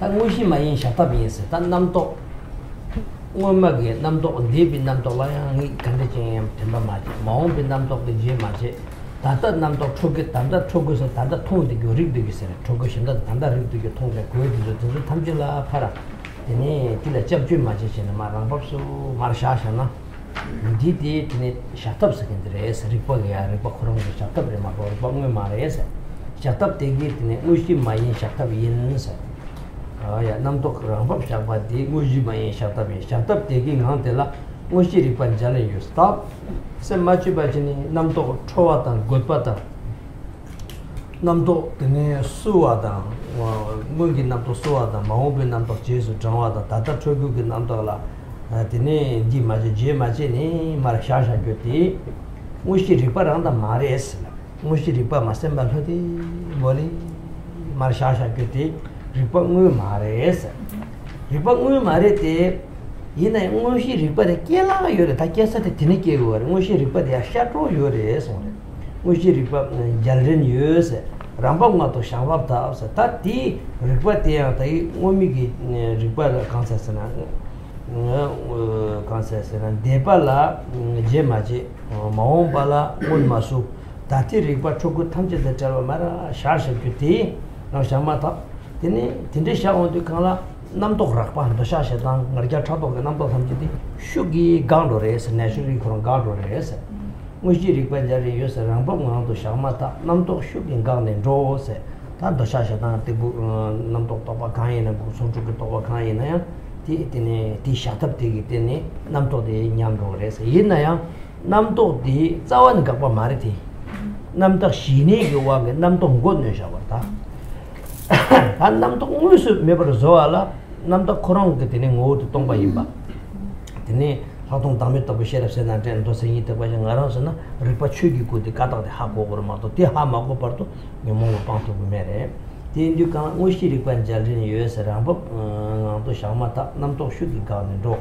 남도 랑당 열비 슐르서 남도 그런 이게 년보다 빵자기 빵좀 많이 봐 그런 랑신기 야송게 되라 남도 슈긴가네 로아티 남도 랑다 열비슈 셈긴고 동상 남도 열체위 제수 디가는 강라서 셈기 동샤들 하거래서 셈기 동샤 스긴 강에서 반주 오야드네 남도 랑당 열비슈르서 남도 랑사 야송디 강라 야 남도 랑사 열비슈르 셈긴고 남도 디당 셈기디다 개버셔고요 ngaranzo tanda di gyudge tam je ripa is di ripa mal di semre tin du kana ti sem du kana sem de mo de kana sa ripa re tin de tanda ngaran gyudo toso ge sem de kana cha so nyomong go to pare tin du kana ta nam to de ripa gi tam sal ro du kana ti ripa jela pe no pena nima ge tingi dip de tin di sal wa ta nyam to nima mo de yo de sur sharong ro pe te na hin je ge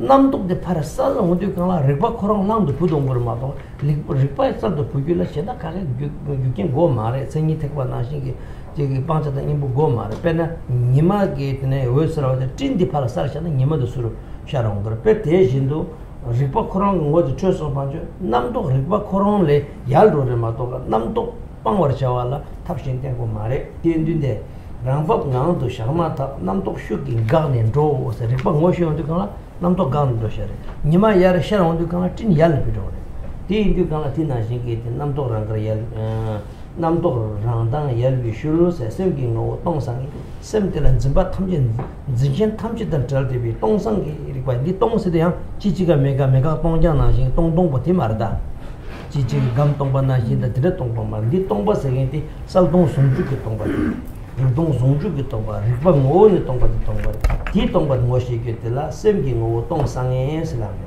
단들레 셴바 메바서 짐바 탐지 단찰로 남칼라 따와나 신제 동살 칼라 따당 총세게 나시 남칼라 따나 입들에 칸동들에서 요 말와 베데나 신제게 리바 코롱기 오데 동상에 대해서 때비 조롱 들어와야 대서 강원미 봐 조롱 들어와니 누가 때비 잠식 샤르서 디나서 추 탐지라 셴바 강연미 봐 남칸나시 제로가 샤르게 대해서 띵오 동바 추구인서 어따 리바 추니 셈티기 동차디 추기 꾸레서 다 구숨 모르지 말 랑게 셈 코롱라 구숨디 상데 요레스 리바텔 구숨 상데 상당 간제 상가르스나 리바티 마치바 말 샤샤이나 리바마 티트네 동차죠레 티 추구레서 디 똥바데 똥장 지지가 메데게 되네 거 감똥바 나시게 남카 똥바나 뱀똥 똥바 말에 똥비가 랑당데 살와레스 디디 룽구레스 라바데 띵오 똥바 추구에 똥바 데잉아 되나세 셈게랑생 살땅에 세도와 살땅에 세게 강소스나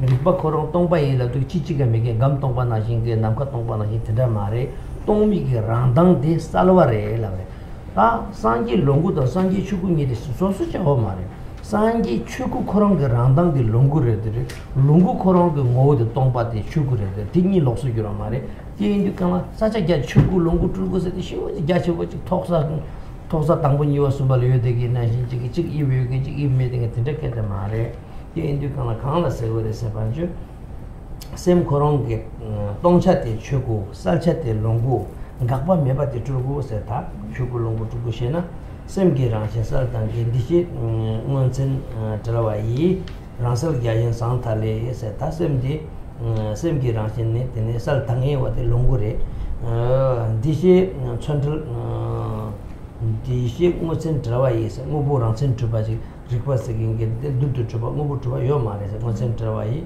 랑설 야인 상탈에 리파 코롱라 다시 주바 탐지다 드비단데 야인 상탈에 세데 주바 탐지다 드비게 리파 코롱디 네 total레 손데 타트바 탐제 상탈레 낭게 살바 롱고 인세 틸레 유긴기 케바 마임바 로주미게 세바 마임바 나랑조 깨림다 조름게 라고바 나시 마임바 리바 코롱니야라 살차제야 당우기디 디 코롱게 드네 롱구게다 롱구게 차르지고테 티레 디엔게 똥바 추기 인트바다 자바니야 샤롱게 살차테 롱구레스라 낭게 살바 롱고이 딘디 살동 리파테스다 salwa sagindi lungu de ta tongba sagindi chuku tinni karte salwa ta lungu ta tongba chuku ni karte rang ribale losu kirwa mare rang ribade rang bara saldong sungju yin de ribate tonggen shenchi yod ba yinze jig tongja tongje tongyu jaje losun ta tonggen tongyul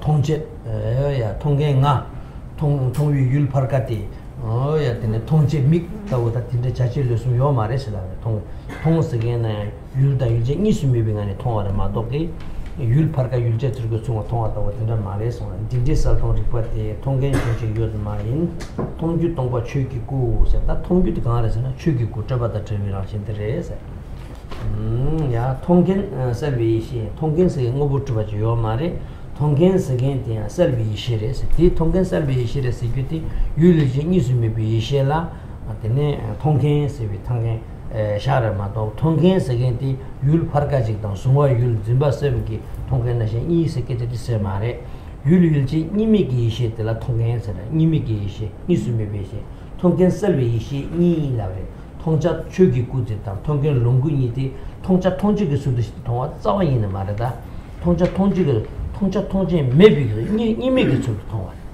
어서 니수 매비 율리지 니수 매비 수도 통화 디인디가 통계 서비스 이 딜라살동 제견초스다 다이지 다운디가 마치 추구스는 저바 탐지들 마삼 저바 탐지다 저와라신 제 마와삼바 저부 율레 데바레 따틸 다지 따르 간제지레 센치 저와나 측지다 딜라 살동 송주세나 디그레 리동 송주세나 디그레 데동 송주세나 디그레 세다 살동 리동 데동 간제샤나야 민강터지자나야 율유지 니게라신 따교마 율지 니스메비 실다버레 jö짱 촉삼지레 촉슬 다지 촉삼지마도 마자 추기 인 랑중게 리버스게인데 다스기 율레 데바라 다도 스기 율레 데바라 어디래서 인다 이시 jö짱 촉스데 살동 jö짱 저 인다 이시 jö나 저 리동선의 jö나 릭 어야 내가 강조라 디그레세 디니 타테 마인데 세텔라도 오 율데 율징이 수도 타테 마레세 동바 데이 라신살 라레 동바 디코롱 오니 아살데요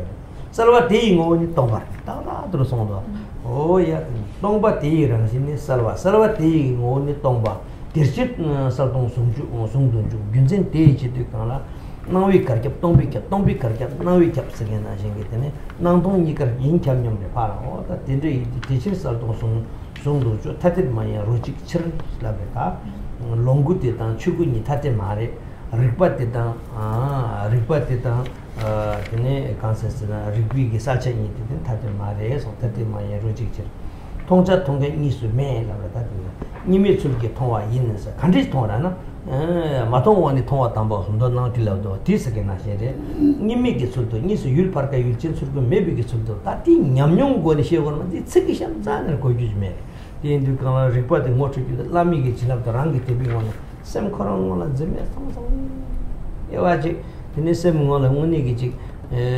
지서거래 다츠기 있는 율레 대비게 진트네 샘라테네 고주지요 디디 다 데이터고 지서거래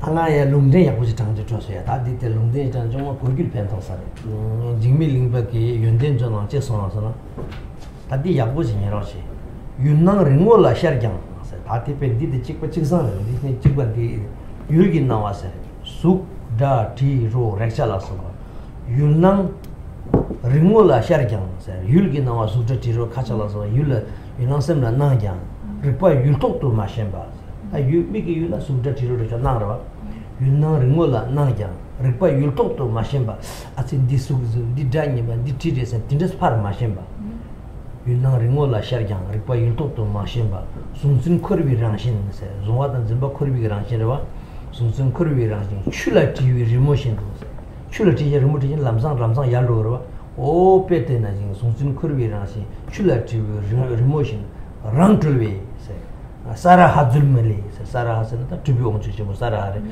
하이 공바데 티릴랍다 율파라 윤낭 링올라 마샤 윤낭 링올라 셰자 리파 율톡도 마신 간데샤나 페나 가리데 지샤나 율파라 마신 디 마신 비긴가다 윤낭 링올라 셰자 리파 율톡도 마신 출낭 커비 쳔남 윤낭 링올라 셰자 리파 율톡도 수준 커비 랑신 zukorwasegen데 송진일라고 만남도래 송진 커비랑신 슐라 TV 리모션도 슈토 리모트냐 리모 라이할 비더로 리파랑 babingala 샤나도 남도 간지지 샤소나 남도 랑말도 야 당도라 오야 베 당당데 간지데 슈나 리모트나 슈나 리모트데 그냥 단단 베테나지 남도 탄지게 랑서 얄도래가 디디네 하사라 한줌멜리라 리피기 강들라 네데 사라 하트네 우니 리비게 되네 강나 패송래 인진게 똑바탐제 시송래 오야 니미게 대화심보랑 응원도 줘도 사라 한줌멜리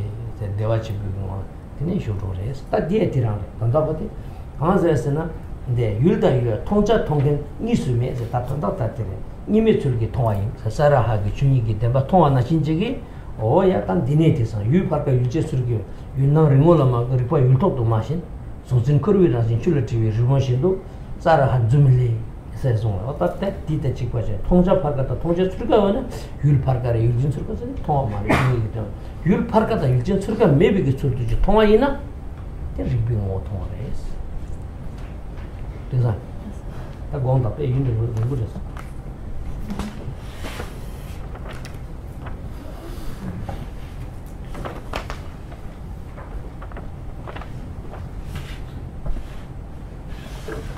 그러면 뇌전 됐어요. 단답도 만져. 딜을 먹고 뇌전 약보면서 누자 책임이다. 이 그런만 뇌잖아. 빼고도.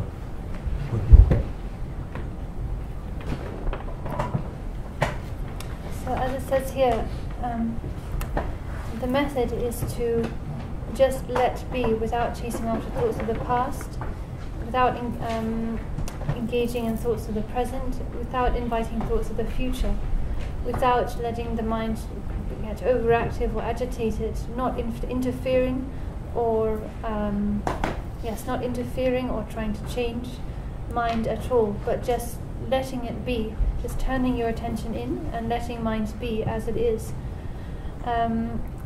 So this method that was described in the last few lines that I just explained, this, as the text clearly states, this is the skillful means, the method that we use to leave the mind in order to be able to recognize and manifest the natural state. It's not that this method in itself is the main part of the practice. So as it says, this is not the actual main practice, but simply the way to leave the mind.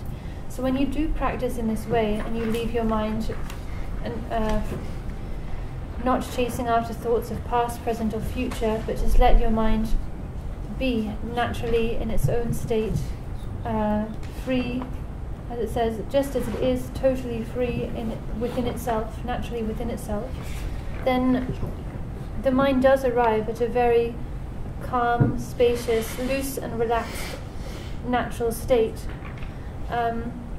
This itself is not the natural state of mind. This is not intrinsic awareness, but nevertheless it is a state which is very close to recognizing, close to manifesting intrinsic awareness. So that's why this method is taught. It's a method to allow us to recognize and manifest intrinsic awareness, but we should be clear that we should be sure to understand that this method itself and the state that it brings, the sort of natural, loose state that it brings our mind into, that itself is not intrinsic awareness, but nevertheless brings us close to a point where we are able to recognize intrinsic awareness. It's kind of, in that state, Rigpa is like ready to manifest. Like it says here, when we rest, when we make use of this method and rest our minds in this way, then because we're not chasing after thoughts of past, present, or future, we're not interfering with the mind. Then, when we let be like this, naturally, emotions and thoughts, attachment, aversion, pride, and so on, all kinds, whatever kind of conceptual thought it might be, all of these, this whole collection, our whole collection of emotions and thoughts just naturally come to dissolve and dissipate, and we find our mind calm, free of thoughts, relaxed, and in a very natural, open state. It is not the case, though, that at this point we have uprooted emotions and thoughts, but rather this is a case of reducing and suppressing the emotions and thoughts through shamatha. To really completely uproot emotions and thoughts, to completely uproot them, then one must realize emptiness directly. There's no other way to uproot emotions and thoughts. But nevertheless, this method is a kind of shamatha through which we can bring a temporary, calm emotions and thoughts temporarily, sort of suppress them and reduce them. But again, it's not that at this point we've managed to uproot emotions, because for that we have to realize emptiness. Emptiness as the natural state is described in the general teachings. We can describe that same emptiness, same natural state as naturally self-arisen intrinsic awareness, or as it is explained specifically in the Great Perfection teachings, as the intrinsic awareness of primordially pure Dhammakaya. So that is what we need to realize and manifest in order to completely uproot or transmute conceptual thoughts and emotions for good. So the text continues.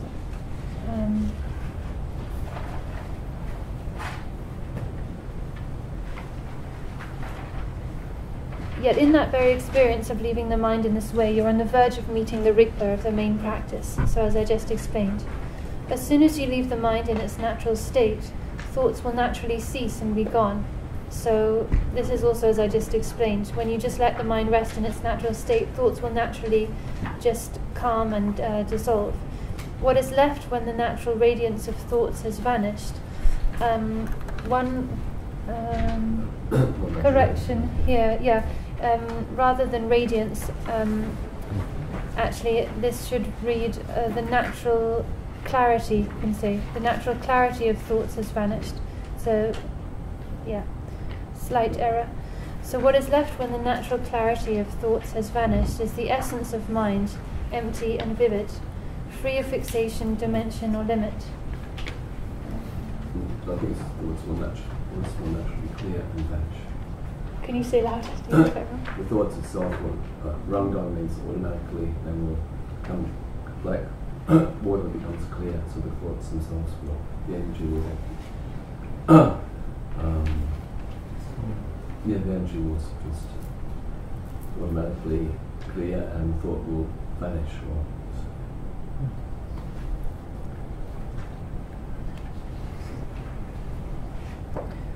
What is left when thoughts have naturally vanished? Just say for it now. is the essence of mind empty and vivid. So the essence of mind, naturally empty, but vivid and clear, vivid and aware, free of all clinging, completely free of all attachment, just like space.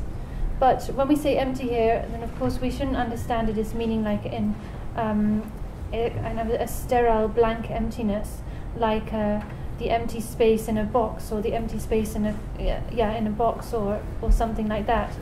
Rather, when the word empty here is referring to the natural unity of awareness and emptiness, the natural unity of clarity and emptiness. So an emptiness that is at the same time naturally aware, naturally clear and lucid. So when we do leave our minds in this way, naturally, without interfering, then thoughts will naturally vanish. Thoughts will naturally vanish, and in their place, they will naturally vanish, and in their place, then the natural emptiness, natural vivid emptiness of mind will become evident. So this is what is left is the essence of mind, empty and vivid, free of fixation, dimension or limit, so completely free of attachment and clinging, beyond dimensions or limits, so beyond all conceptual extremes like permanence and annihilation, beyond all conceptual limitations. Thus there arises a space-like experience. This is the empty essence, the Dharmakaya.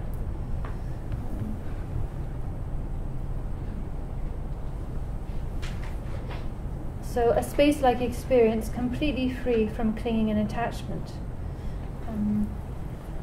This is the empty essence, the Dharmakaya. And again, when we say empty here, empty essence, we shouldn't we shouldn't interpret this, understand this as being like a sterile, blank emptiness, like the empty space, sort of physical, physical for lack of a better word, empty space. But rather it's talking about the natural emptiness of Dharmakaya that is inseparable with intrinsic clarity, luminosity. So when we practice in this way, it's vital that we distinguish between conceptual thought and primordial wisdom, or between conceptual mind and intrinsic awareness. We need to understand that what we're talking about here is intrinsic awareness, the true nature of mind, and this is not our current state of mind, conceptual state of mind filled with emotions and conceptual thoughts. Our current state of mind, it is just a constant stream of conceptual states and perceptions. That is not what we're talking about here when we talk about the nature of mind. So we have conceptual thoughts on the one hand, and then primordial wisdom, or conceptual mind, and then its true essence, which is intrinsic awareness. So it's vital that we come to distinguish between these two. The essence and essence and intrinsic nature of conceptual mind and conceptual thought is intrinsic awareness and primordial wisdom, but these two need to be very clearly distinguished. So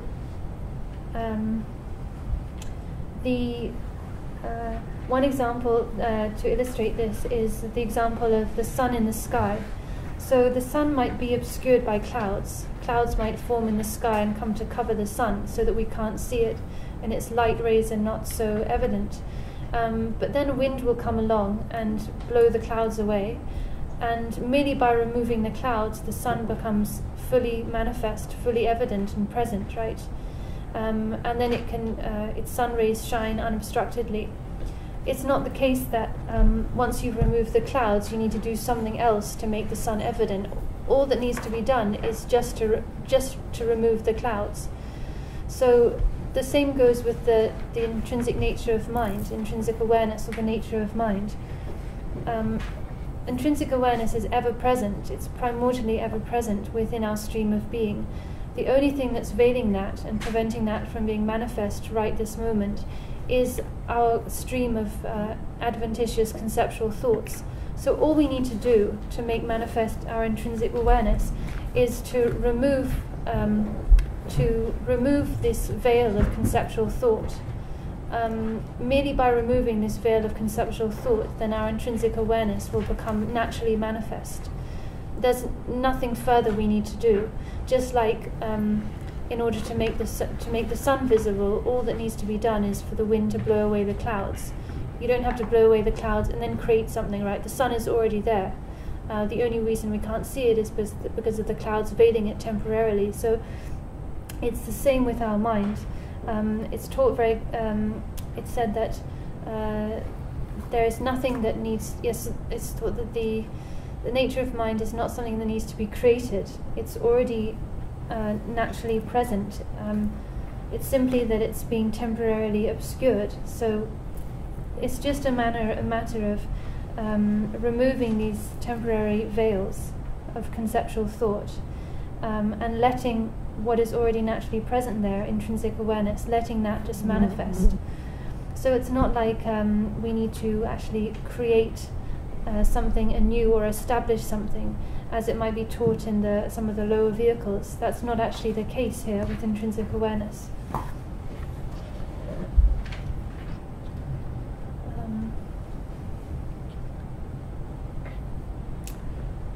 This is the empty essence, the Dhammakaya. In this empty state, the nature of the mind is clear and lucid. So within this empty state, at the very same time, the nature of mind is clear and lucid. So emptiness and clarity are a natural unity.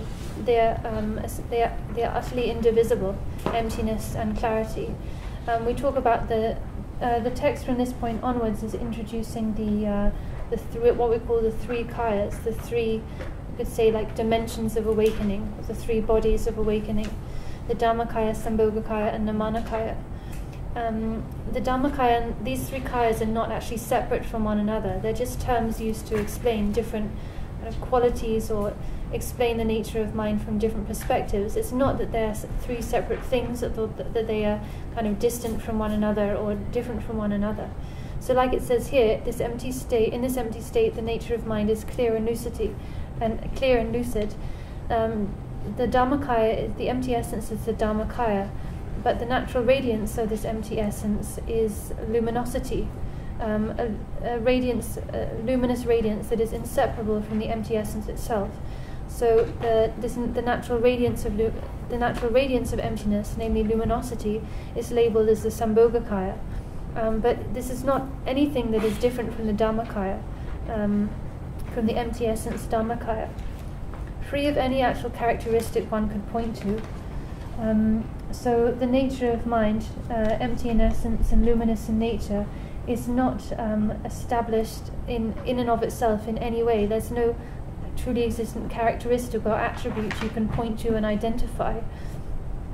It is the natural clarity of the mind, unrestrained and unimpeded. So free of all, this means it's free of all concepts, free of all complexities and extremes. It's innately lucid, innately cognizant, or innately luminous might be a better word. Cognizant might imply like duality. This is just a note from me as the translator. So innately luminous, it's the Sambhogakaya. It's a natural clarity, a natural luminosity. This is the Sambhogakaya.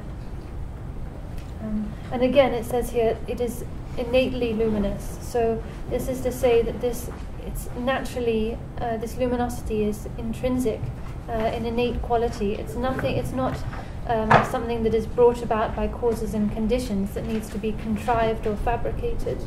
That is not the case at all. It's not the case that this innate luminosity of the Sambhogakaya is the result of practice, like training in the generation stage and doing deity practice or any other type of practice. It is innately present from its own side. It's not caused or influenced by anything. It's not the result of practice. It's not created by causes and conditions. It's innately, intrinsically present. There is no other one that sees. What is seen is the empty Dhammakaya, and the one that sees it is cognizant wisdom.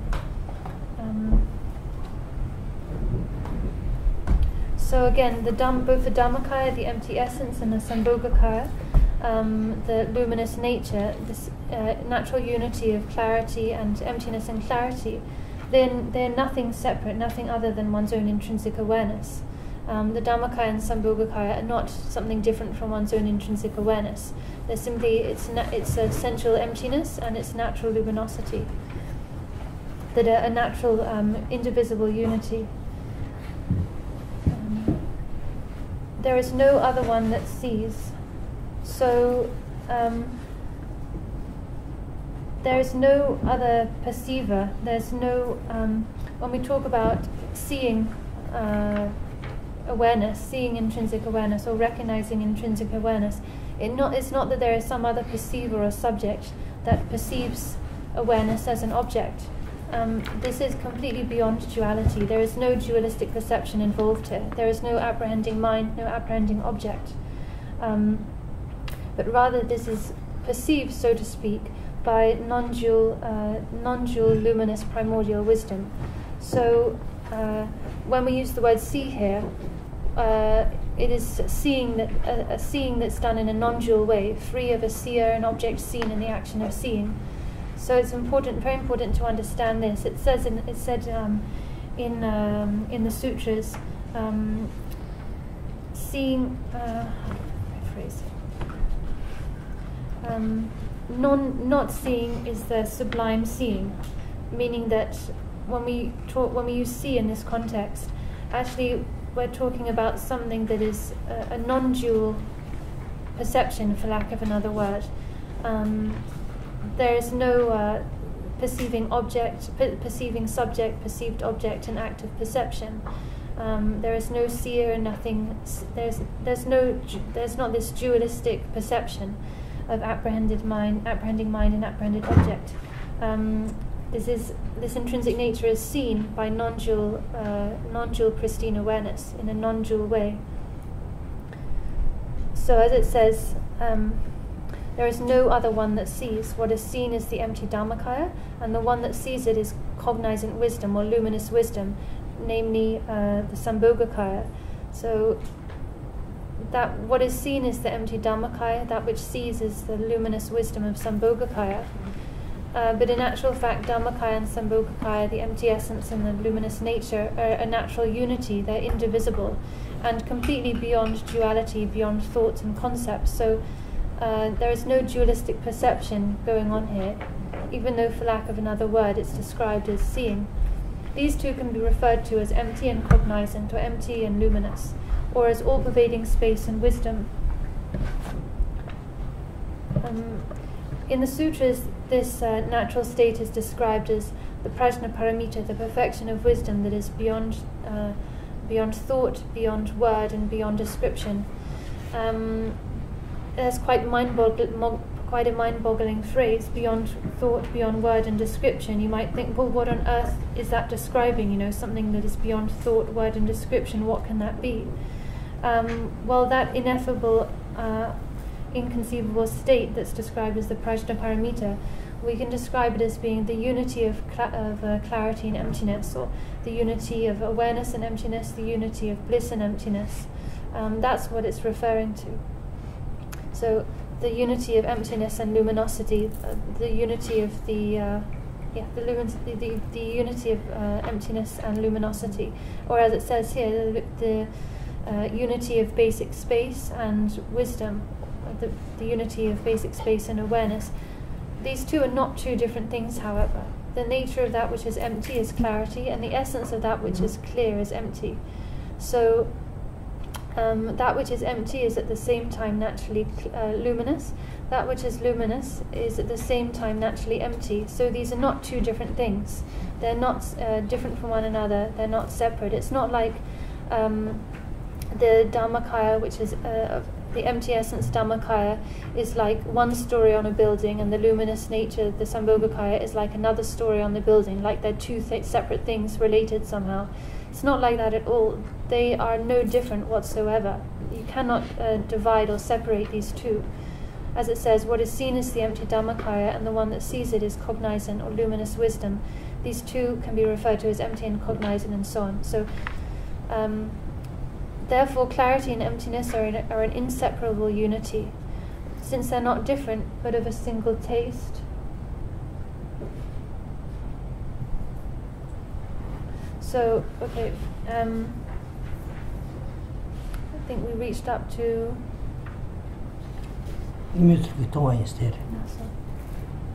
Yeah, sorry, I read 1 or 2 lines ahead.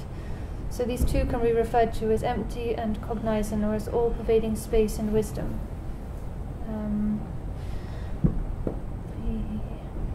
Just as it said in the teachings, whatever appears is at the same time empty. Whatever is empty at the same time appears. Like whatever appears is there by default empty, and whatever is empty, it follows that appears. So we cannot separate appearance and emptiness. It's the same thing here. The Dharmakaya and Sambhogakaya are not different. They are intrinsic awareness in its luminosity, its radiance, are not different.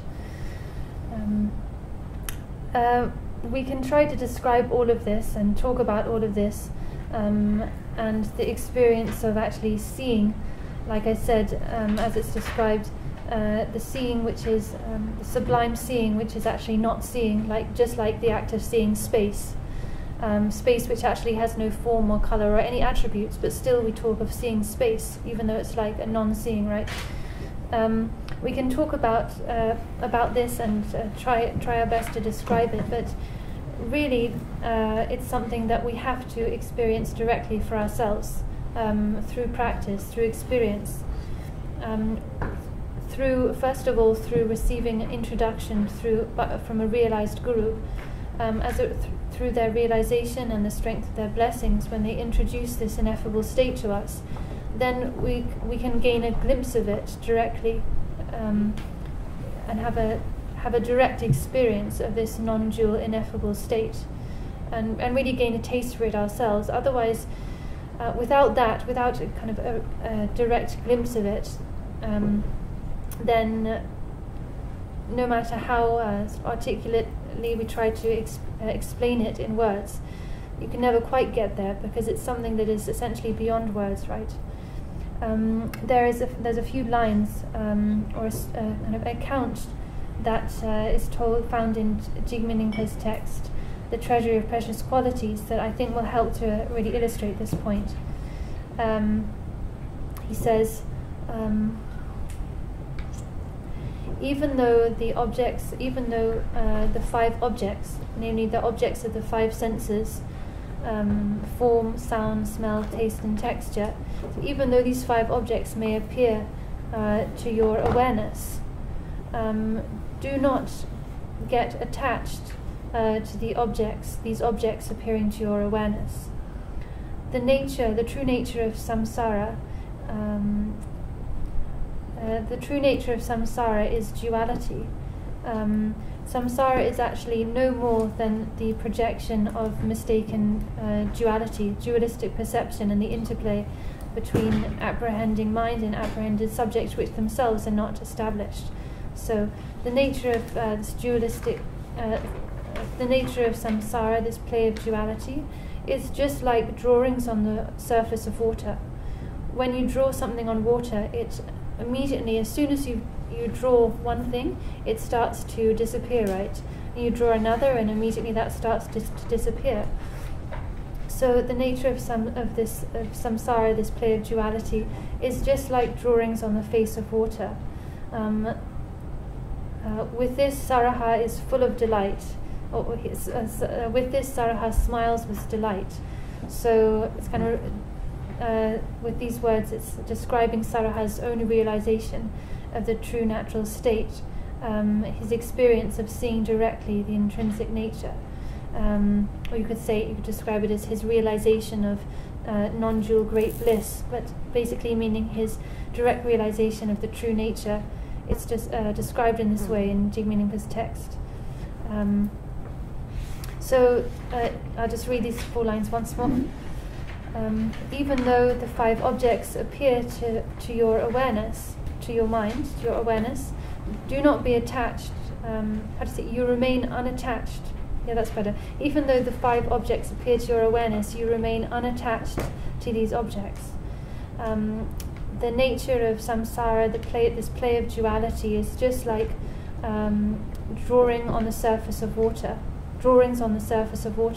because when you just rest naturally at ease, all of the conceptual thoughts and perceptions that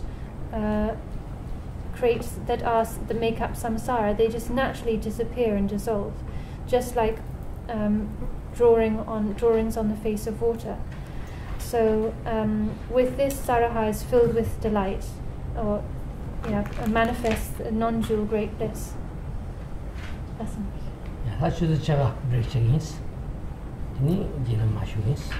half an hour break and then we'll come back.